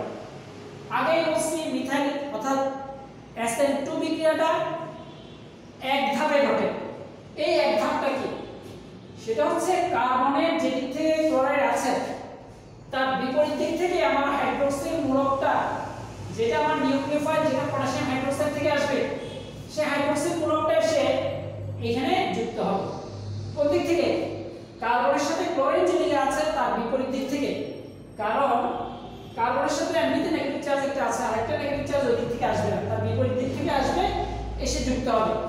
তাহলে যুক্ত হওয়ার সময় এটা খুব ইম্পর্টেন্ট একটা জিনিস, সেটা হচ্ছে হাইড্রোক্সিল মূলক যখন কার্বনের সাথে যুক্ত হচ্ছে তখন এই যে কার্বনের সাথে হাইড্রোক্সিলের বন্ধনটা তৈরি হচ্ছে, আস্তে আস্তে তৈরি হচ্ছে, এখন পুরোপুরি তৈরি হয় নাই বলেই এটাকে আমি ডট ডট চিহ্ন দিয়ে লিখলাম। একই সময়ে কার্বনের সাথে ক্লোরিনের যে বন্ধনটা আছে সেটা ধীরে ধীরে ভাঙছে। তাহলে ক্লোরিনের সাথে পুরোপুরি বন্ধন ভাঙে নাই বলেই আমি ওটাকেও ডট ডট দিয়ে লিখলাম। এইবার যে হাইড্রোজেন তিনটা আছে সেই তিনটা হাইড্রোজেনকে আমি মানে ম্যাক্সিমাম 120 ডিগ্রি অ্যাঙ্গেলে এইভাবে করে লিখব। জাস্ট মধ্যবর্তী একটা অবস্থা, যেটা কার্বনের সাথে হাইড্রোজেনটা, তিনটা হাইড্রোজেন তো আছে, হাইড্রোক্সিল মূলকটা যে দিক থেকে ক্লোরিন আছে তার বিপরীত দিক থেকে এসে যুক্ত হলো, এটা মধ্যবর্তী স্টেপ। এইবার দেখো ফাইনালি আমার এই ক্লোরিনটা আলাদা করে বের হয়ে যাবে, আর কার্বনের সাথে OH এর বন্ধনটা পুরোপুরি হয়ে যাবে। তার মানে OH কার্বন। এইবার একটা জিনিস খেয়াল করো, যখন ক্লোরাইড এদিকে ছিল হাইড্রোজেন দুটো এদিকে ছিল, আর যখন হাইড্রোক্সাইডটা এদিকে হচ্ছে তখন এই হাইড্রোজেন দুটাকে আমি জাস্ট ওইদিকে পাঠিয়ে দিব, আর আরেকটা হাইড্রোজেন আমি এখানে লিখলাম। অর্থাৎ ব্যাপারটা অনেকটা এরকম যে এটা মনে হয় যেন এটা ঝড়ে উল্টানো ছাতার মতো একটা কনফিগারেশন সৃষ্টি হয়। তার মানে হাইড্রোজেন দুটো আগে এদিকে ছিল, এখন হাইড্রোক্সাইড মূলক যুক্ত হবে, সেটা সম্পূর্ণ বিপরীত দিকে চলে গেছে। তাইলে এই ক্ষেত্রে আমার কার্বনের সাথে যখন হাইড্রোজেন দুইটা এদিকে ছিল তখন ক্লোরাইড ছিল এদিকে, আর হাইড্রোক্সাইড নেগেটিভ আয়নটা যখন এদিকে যুক্ত হচ্ছে কার্বনের সাথে হাইড্রোজেন দুইটা দুই বিপরীত দিকে যুক্ত হয়ে যাবে, এবং ফাইনাল প্রোডাক্ট এটা। আর আমাদের এখানে ক্লোরাইড যেটা আছে সেই ক্লোরাইডটা আলাদা করে আমরা এইভাবে লিখতে পারি, কারণ এই ক্লোরাইডটা পরবর্তীতে কিন্তু আমরা আরেকটা জিনিস যেটা দিই নেই, যেটা পটাশিয়াম হাইড্রোক্সাইডের পটাশিয়ামটা যদি আমি চাই এখানে দিয়ে দিতে পারি, এই পটাশিয়ামের সাথে যুক্ত হয়ে পটাশিয়াম ক্লোরাইড হিসেবে তৈরি হবে। তাহলে আমরা পেয়ে গেলাম এটা হচ্ছে SN2 বিক্রিয়া। তাহলে SN1 এবং SN2 আমরা বুঝবো কিভাবে? যখনই দেখবো আমার অ্যালকাইল হ্যালাইড যেটা আছে সেটা যদি 3 ডিগ্রি হয়, তাহলে মেকানিজমে আমরা খুব সহজেই 3 ডিগ্রি অ্যালকাইল হ্যালাইডের জন্য কি SN1 বিক্রিয়া দেখাবো, আর যদি 1 ডিগ্রি অ্যালকাইল হ্যালাইড হয় তাহলে সেক্ষেত্রে আমরা দেখাবো SN2 বিক্রিয়া। SN2 বিক্রিয়া এক ধাপে হয়, আর যে ধাপে হচ্ছে সেই ধাপে কিন্তু দুটা বিক্রিয়কই জড়িত, তাই দুটা বিক্রিয়ক জড়িত বলেই ওটাকে SN2 বিক্রিয়া বলা হয়। কারণ আগেই আমার বলা আছে যে SN2 বিক্রিয়াতে দুটি বিক্রিয়কের ঘনমাত্রার উপরেই বিক্রিয়ার হার নির্ভরশীল, আর এটা অপরার দ্রাবকে ঘটে, কারণ এখানে পোলারিটির কোনো ব্যাপার নাই। এখানে আমার এখানে একদিক থেকে হাইড্রোক্সাইড যুক্ত হচ্ছে, অন্য দিক থেকে ক্লোরাইডের বন্ধনটা ভাঙছে, সুতরাং এটা অপোলার দ্রাবকে সহজে ঘটে। এবার দেখো যদি প্রশ্ন জাগে SN2 বিক্রিয়া না 2 ডিগ্রি অ্যালকাইল হ্যালাইড হলে, 3 ডিগ্রি হলে তো সেটা SN1, আর 1 ডিগ্রি বা মিথাইল হ্যালাইড হলে সেটা SN2, কিন্তু 2 ডিগ্রি তো মাঝামাঝি আছে, সেটা SN1 না SN2। এটার উপরে একটা ব্যাপার আছে, সেটা হচ্ছে তোমাদের প্রশ্ন কিন্তু বলে দিবে যে 2 ডিগ্রি অ্যালকাইল হ্যালাইডের ক্ষেত্রে SN1 বিক্রিয়া দেখাও, অথবা 2 ডিগ্রি অ্যালকাইল হ্যালাইডের ক্ষেত্রে SN1 বিক্রিয়া দেখাও। তাহলে SN1 বিক্রিয়া যদি দেখাইতে বলে তাহলে আমরা দুই ধাপে সেটা 2 ডিগ্রির ক্ষেত্রে দেখাবো, আর SN2 যদি দেখাইতে বলে তাহলে সেটা ওই যে ওই এক ধাপে সেটা দেখাবো। এইবার খেয়াল করে দেখো 2 ডিগ্রি অ্যালকাইল হ্যালাইডটা যদি পটাশিয়াম হাইড্রোক্সাইডটা লঘু বা পাতলা হয়, দেখো খেয়াল করে দেখো 2 ডিগ্রি অ্যালকাইল হ্যালাইডের সাথে লঘু পটাশিয়াম হাইড্রোক্সাইড বিক্রিয়া করলে তখন হবে SN1, আর যদি গাঢ় পটাশিয়াম হাইড্রোক্সাইড হয় তখন হবে SN2 বিক্রিয়া। খেয়াল করে দেখো লঘু পটাশিয়াম হাইড্রোক্সাইড SN2 যদি 2 ডিগ্রি অ্যালকাইলের সাথে লঘু পটাশিয়াম হাইড্রোক্সাইড হয় তখন হবে SN1, আর যদি গাঢ় পটাশিয়াম হাইড্রোক্সাইডের সাথে হয় তখন হবে SN2 বিক্রিয়া, যেটা আমাদের এই যে সম্ভবত চট্টগ্রাম বোর্ড 2018 অথবা 19 সম্ভবত 18-এ সেটা পরীক্ষাতে আসছিল। তার মানে 2 ডিগ্রি অ্যালকাইল হ্যালাইড কিন্তু পটাশিয়াম হাইড্রোক্সাইডের লঘু, তখন কিন্তু SN1 বিক্রিয়া, আর যদি 2 ডিগ্রি অ্যালকাইল হ্যালাইড কিন্তু পটাশিয়াম হাইড্রোক্সাইডটা গাঢ়, তখন সেটা SN2 বিক্রিয়া সংঘটিত হবে। তাহলে আমরা পেয়ে গেলাম যে নিউক্লিওফিলিক প্রতিস্থাপন বিক্রিয়ার যে উদাহরণ, সেই নিউক্লিওফিলিক প্রতিস্থাপন বিক্রিয়ার উদাহরণটাই আমরা দেখাইলাম SN1 এবং SN2 বিক্রিয়া। এটা নিয়েই তোমাদের বেশিরভাগই বিভ্রান্তি থাকে, সুতরাং বিভ্রান্তিটা আশা করি আমি সলভ করতে পারছি। এর মধ্যে আরেকটা ছোট্ট উদাহরণ দেখাই, যেমন আমি হাতের কাছে পেয়ে গেলাম সিলেট বোর্ড 2015 একটা প্রশ্ন আসছিল, সেটা প্রশ্নটা এরকম RCH2X তারপরে হচ্ছে R2 R2CHX, এটা হচ্ছে R2CHX, এবং এখানে হচ্ছে R3CX। তিনটা অ্যালকাইল হ্যালাইড দেখে বুঝা যায় এটা 1 ডিগ্রি, এটা 2 ডিগ্রি, এটা 3 ডিগ্রি অ্যালকাইল হ্যালাইড। এবং এইখানে লেখা আছে উপরের দিকে বিক্রিয়ার হার বা রেট অফ রিঅ্যাকশন, বিক্রিয়ার হার লেখা আছে এরকম একটা লেখচিত্রের মাধ্যমে দিচ্ছে। এবং এরপরে এইখান থেকে বিক্রিয়াটা এদিকে আসছে। দেখো, খেয়াল করে দেখো, 1 ডিগ্রি অ্যালকাইল হ্যালাইডের ক্ষেত্রে বিক্রিয়ার হার সবচেয়ে বেশি, আস্তে আস্তে বিক্রিয়ার হার 3 ডিগ্রি অ্যালকাইলের ক্ষেত্রে কমে আসছে। 3 ডিগ্রি অ্যালকাইলের ক্ষেত্রে কোন বিক্রিয়ার হার সবচেয়ে কম, SN1 না SN2? সেটা হচ্ছে SN2 বিক্রিয়া। তার মানে এই বিক্রিয়াটা একটা SN2 বিক্রিয়া, এবং সেটা আমার লেখচিত্র থেকে আমরা বুঝতে পারি। তবে লেখচিত্রটা এক্সপ্লেইন করে দিতে হবে যে এখানে যেহেতু এখানে 1 ডিগ্রি অ্যালকাইলের ক্ষেত্রে বিক্রিয়ার বিক্রিয়ার হারটা অনেক বেশি, সুতরাং এটি একটি SN2 বিক্রিয়া যাহা এক ধাপে সম্পন্ন হয়, যেটা দুটি বিক্রিয়কের ঘনমাত্রার উপর নির্ভরশীল, যেটা অপরাধ দ্রাবকে সহজ করে ইত্যাদি ইত্যাদি লিখতে হবে। কারণ আমার এখানে প্রশ্নটি লিখছে উদ্দীপকে উল্লেখিত বিক্রিয়াটির কৌশল ব্যাখ্যা করো, 3 মার্কসের প্রশ্ন। তাহলে এটার কৌশল SN2 বিক্রিয়ার কৌশল আলোচনা করে দিবা। আর প্রদত্ত বিক্রিয়ার মানে বিক্রিয়াটির হার ক্রমান্বয়ে হ্রাস পাওয়ার কারণ কি?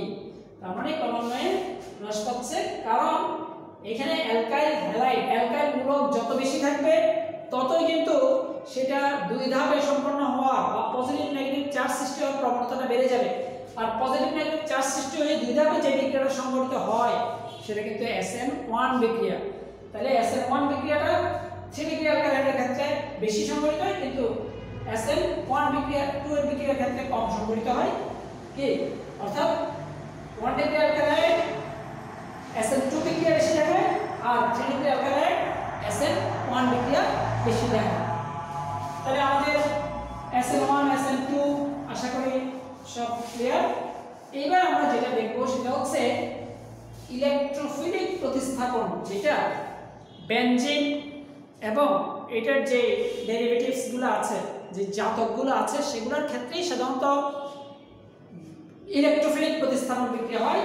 আমি জাস্ট দুই একটা বিক্রিয়া দেখাচ্ছি।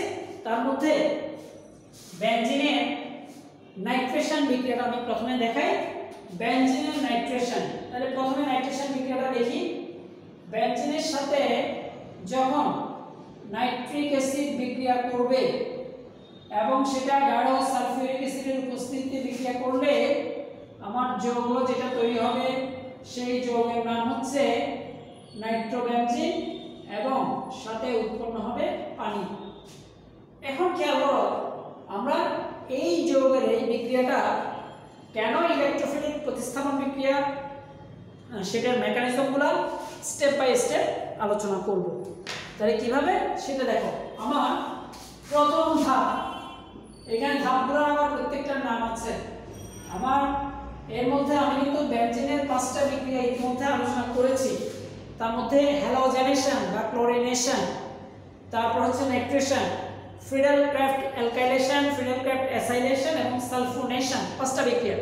তার মধ্যে আমার সবচেয়ে বেশি ইম্পর্টেন্ট হচ্ছে দুইটা, একটা যেটা নাইট্রেশন বিক্রিয়া যেটা দেখাচ্ছে সেটা, আর আরেকটা হচ্ছে ফ্রিডেল-ক্রাফট অ্যালকাইলেশন বিক্রিয়া। আমি দুটেই দেখাবো। তাহলে আমি প্রথমে নাইট্রেশন বিক্রিয়ার ধাপগুলো নিয়ে আলোচনা করি। তাহলে দেখো, নাইট্রেশন বিক্রিয়ার প্রথম ধাপে, আমার প্রথম ধাপের নামই হচ্ছে ইলেকট্রোফাইল গঠন। ইলেকট্রোফাইল গঠন বা ইলেকট্রোফাইল তৈরি। আমরা ইলেকট্রোফাইল কিভাবে গঠিত হবে সেটা দেখো।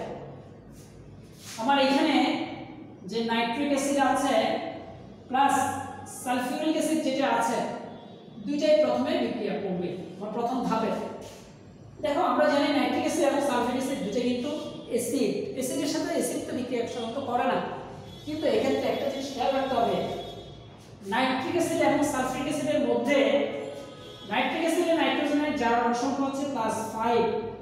দেখো, এটা -6, এটা +1, সুতরাং এটা +5। অন্যদিকে সালফারের জারণ সংখ্যা হচ্ছে +6, এর 4 গুণ 8, -8, এটা +2, -8 থেকে +2 গুণ +6, তাহলে এটা +6, এটা +5। তাহলে যদি দুইটা অ্যাসিডের মধ্যে জার কেন্দ্রীয় পরমাণুর জারণ সংখ্যা যত বেশি, সেই অ্যাসিডটা তত বেশি শক্তিশালী। তাহলে এই দুটো অ্যাসিডের মধ্যে সালফিউরিক অ্যাসিডটা কিন্তু শক্তিশালী কাটছে নাইট্রিক অ্যাসিডের চেয়ে, এবং যে শক্তিশালী তুলনামূলকভাবে সে অ্যাসিড হিসেবে কাজ করবে, আর যেটা তুলনামূলকভাবে দুর্বল সে ক্ষার হিসেবে কাজ করবে। এবং আমরা জানি ক্ষার হাইড্রোক্সিল আয়ন দেয়, তাহলে এটাকে আমি হাইড্রোক্সিল আয়ন এবং নাইট্রো এই অংশে বিভক্ত করে নিব, আর যেটা অ্যাসিড সেটা হাইড্রোজেন আয়ন দিবে এবং HSO4 মাইনাস, তাহলে দুইটা আমি অংশে বিভক্ত করে নিলাম। খেয়াল করো ইলেকট্রোফাইল গঠন, অর্থাৎ আমি এটা বোঝানোর জন্য এতগুলো কথা তোমাদের দেখতে হবে না। নাইট্রিক অ্যাসিড এবং সালফিউরিক অ্যাসিড, তাহলে যেহেতু এটা স্ট্রং, এটা কিছুটা দুর্বল, সুতরাং এটা অ্যাসিড হিসেবে কাজ করবে, সে হাইড্রোজেন আয়ন দিবে, এটা ক্ষার হিসেবে কাজ করবে, সে হাইড্রোক্সিল আয়ন দিবে। তাহলে এখানে যদি আমি হাইড্রোক্সিলটা বের করে নিই, তাহলে এখানে বাকি থাকবে নাইট্রোনিয়াম আয়ন NO2+, আর এটা তো হাইড্রোজেন আয়ন এবং বাইসালফেট বা হাইড্রোজেন সালফেট আয়ন।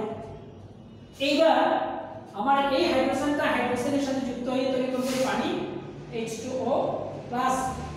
এখানে NO2+ যেটা আছে সেটা হচ্ছে নাইট্রোনিয়াম আয়ন, আর আরেকটা আছে যেটা HSO4- বা বাইসালফেট আয়ন।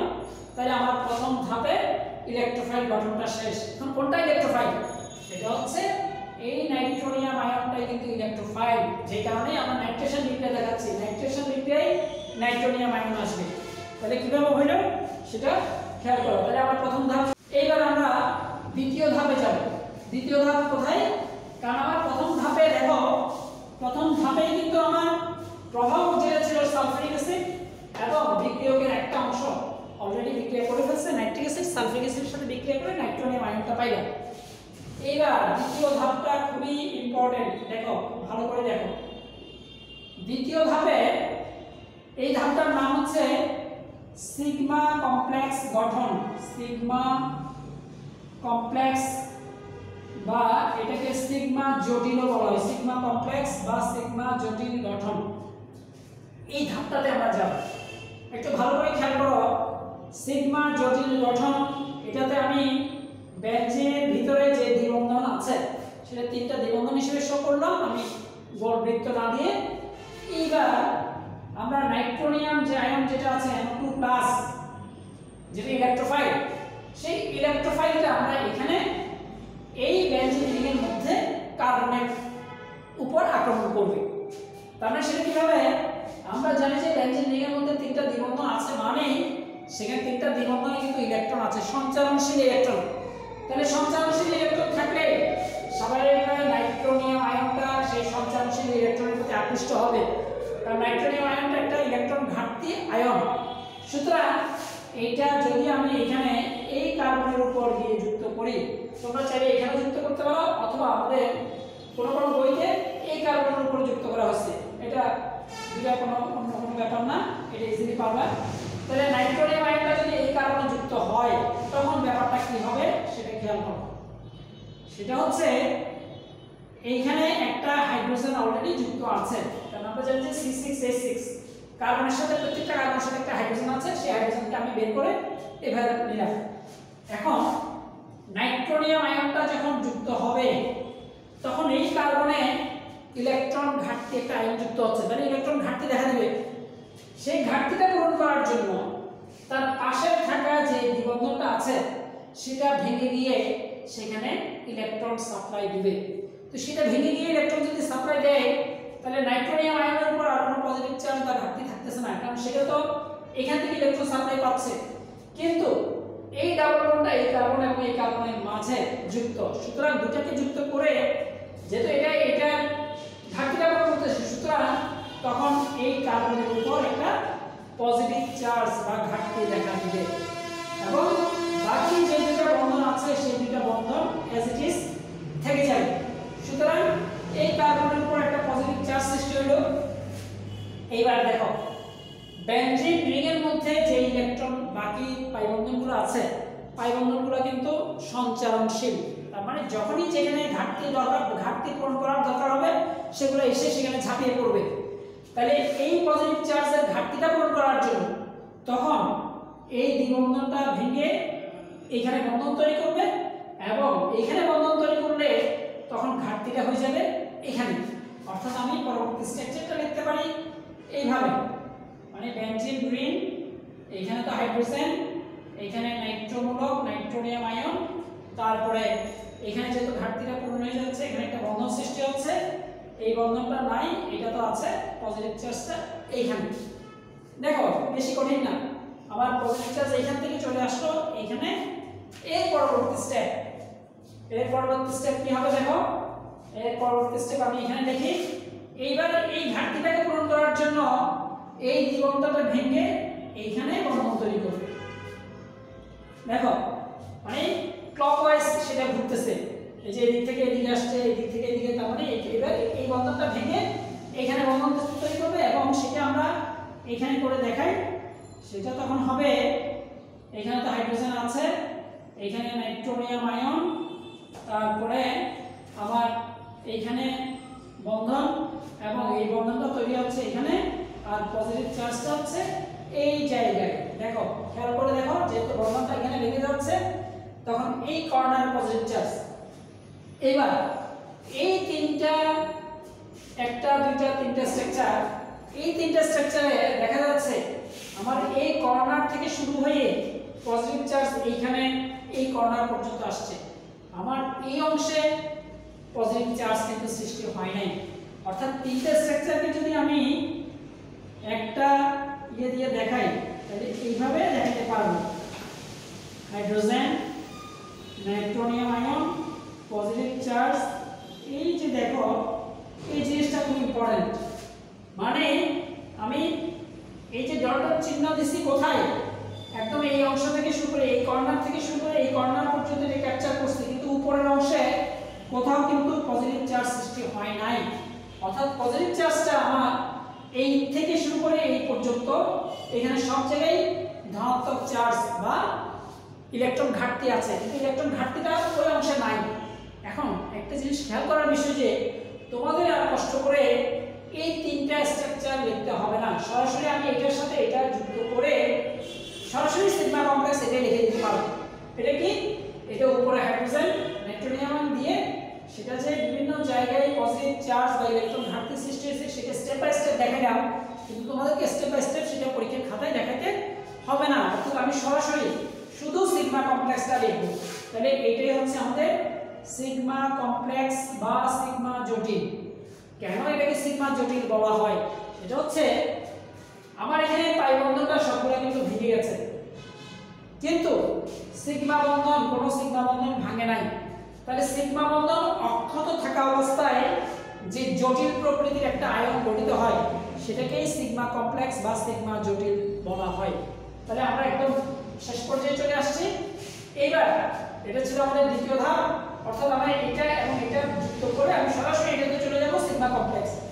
এবার আমার থার্ড স্টেপ যেটা আছে তৃতীয় ধাপ, তৃতীয় ধাপে আমরা ফাইনাল প্রোডাক্টটা তৈরি করব এবং তৃতীয় ধাপ যেটা আছে, তৃতীয় ধাপ সেটার নাম হচ্ছে উৎপাদ গঠন।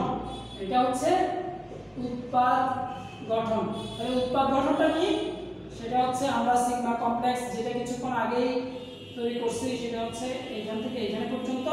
তোমরা চাইলে এটাকে এই যে লাইন দিয়ে ইয়ে করতে পারো আর ডট ডট দিয়ে ইয়ে করতে পারো, কোনো সমস্যা নাই। এখানে হাইড্রোজেন, এইখানে নাইট্রোমূলক, আর আমাদের ওই যে প্রথম ধাপে আমার যখন যে ধাপে ইলেকট্রোফাইল গঠন করছি সেখানে ইলেকট্রোফাইলের সাথে পানি এবং অন্য আরেকটা আয়ন গঠিত হয়েছিল সেটা ছিল বাইসালফেট আয়ন। এখন সেই বাইসালফেট আয়নটাই আমার এখানে আসবে HSO4-। এইবার খেয়াল করে দেখো এখানে হাইড্রোজেন যেটা আছে সেটা এই কার্বনের সাথে যে যুক্ত আছে সেই হাইড্রোজেনের ইলেকট্রন ছেড়ে দিয়ে এটার সাথে চলে আসবে। হাইড্রোজেন যদি ইলেকট্রন ছেড়ে দেয়, ইলেকট্রন ছেড়ে দিলে হাইড্রোজেন প্লাস হিসেবে আসবে। তাহলে হাইড্রোজেন প্লাস যদি বাইসালফেট নেগেটিভের সাথে যুক্ত হয় তাহলে তৈরি হবে H2SO4 সালফিউরিক অ্যাসিড। আর সাথে যেটা হবে সেটা দেখো, তখন কিন্তু হাইড্রোজেন যেহেতু নাই শুধুমাত্র নাইট্রোমূলকটাই আছে, আর হাইড্রোজেন ইলেকট্রন ছেড়ে দিয়ে যেহেতু চলে আসছে সুতরাং এটার ঘাটতিটাও পূরণ হয়ে যায় এবং ঘাটতি পূরণ হওয়ার কারণে এটা গোল বৃত্তটা আবার চলে আসবে। সুতরাং তখন আমার নাইট্রোবেনজিন তৈরি হবে এবং সাথে সালফিউরিক অ্যাসিড তৈরি হবে। সুতরাং আমার নাইট্রেশন বিক্রিয়ার ক্রিয়া কৌশলের মতোই আমার অন্যান্য ফিডেল ক্রাফট অ্যালকাইনেশন বিক্রিয়া। এখন দেখো বাকি বিক্রিয়াগুলো কিন্তু এই টাইপেরই, অর্থাৎ আমার প্রথম ধাপ, দ্বিতীয় ধাপ, তৃতীয় ধাপ এই জিনিসগুলো আসবে। তাহলে এটাকে কেন আমরা ইলেকট্রোফিলিক প্রতিস্থাপন বিক্রিয়া বলছি? দেখো ওই যে ইলেকট্রোফাইল, নাইট্রোমূলকটা একটা ইলেকট্রোফাইল, সেটাই কিন্তু এখানে হাইড্রোজেনকে প্রতিস্থাপন করেই বিক্রিয়াটা সংঘটিত করছে। সুতরাং পজিটিভ চার্জ বিশিষ্ট আয়ন বা ইলেকট্রোফাইল প্রতিস্থাপন বিক্রিয়া ঘটায় বলেই এটাকে ইলেকট্রোফিলিক প্রতিস্থাপন বিক্রিয়া বলা হয়। তাহলে আমার চারটা বিক্রিয়া, সবচেয়ে ইম্পর্টেন্ট যেটা, অর্থাৎ আমার টোটাল জৈব যৌগের মধ্যে ইলেকট্রোফিলিক সংযোজন, নিউক্লিওফিলিক সংযোজন, ইলেকট্রোফিলিক প্রতিস্থাপন, নিউক্লিওফিলিক প্রতিস্থাপন, এই চারটা বিক্রিয়া আমার এই ক্যাটাগরিতে আসছে। সুতরাং আমার টোটাল আলোচনাটা এখানেই সমাপ্ত। তোমরা এর মধ্যে আমি বলি আমার আরেকটা ক্লাস হয়তো জৈব যৌগের নিতে হবে, যেটা অর্থ প্যারা নির্দেশক, মেটা নির্দেশক কিংবা পলিমার যৌগ, এগুলো কিছুটা ক্রিটিক্যাল। সুতরাং ওই যৌগটাই হবে লাস্ট ক্লাস। আর এর মধ্যে আবারও বলি যে যারা আমার ইউটিউব চ্যানেল, যেটা জাস্ট রসায়ন নামে আছে, সেই চ্যানেলটা সাবস্ক্রাইব করো নাই, তারা অবশ্যই সাবস্ক্রাইব করে দিবা এবং ফ্রেন্ডদের সাথে প্রচুর প্রচুর শেয়ার করবা। যত বেশি শেয়ারিং করবা ততই সেটা তোমাদের প্রত্যেকের কাছে সেটা পৌঁছে যাবে। তো ঠিক আছে, বেস্ট অফ লাক, ভালো থাকো।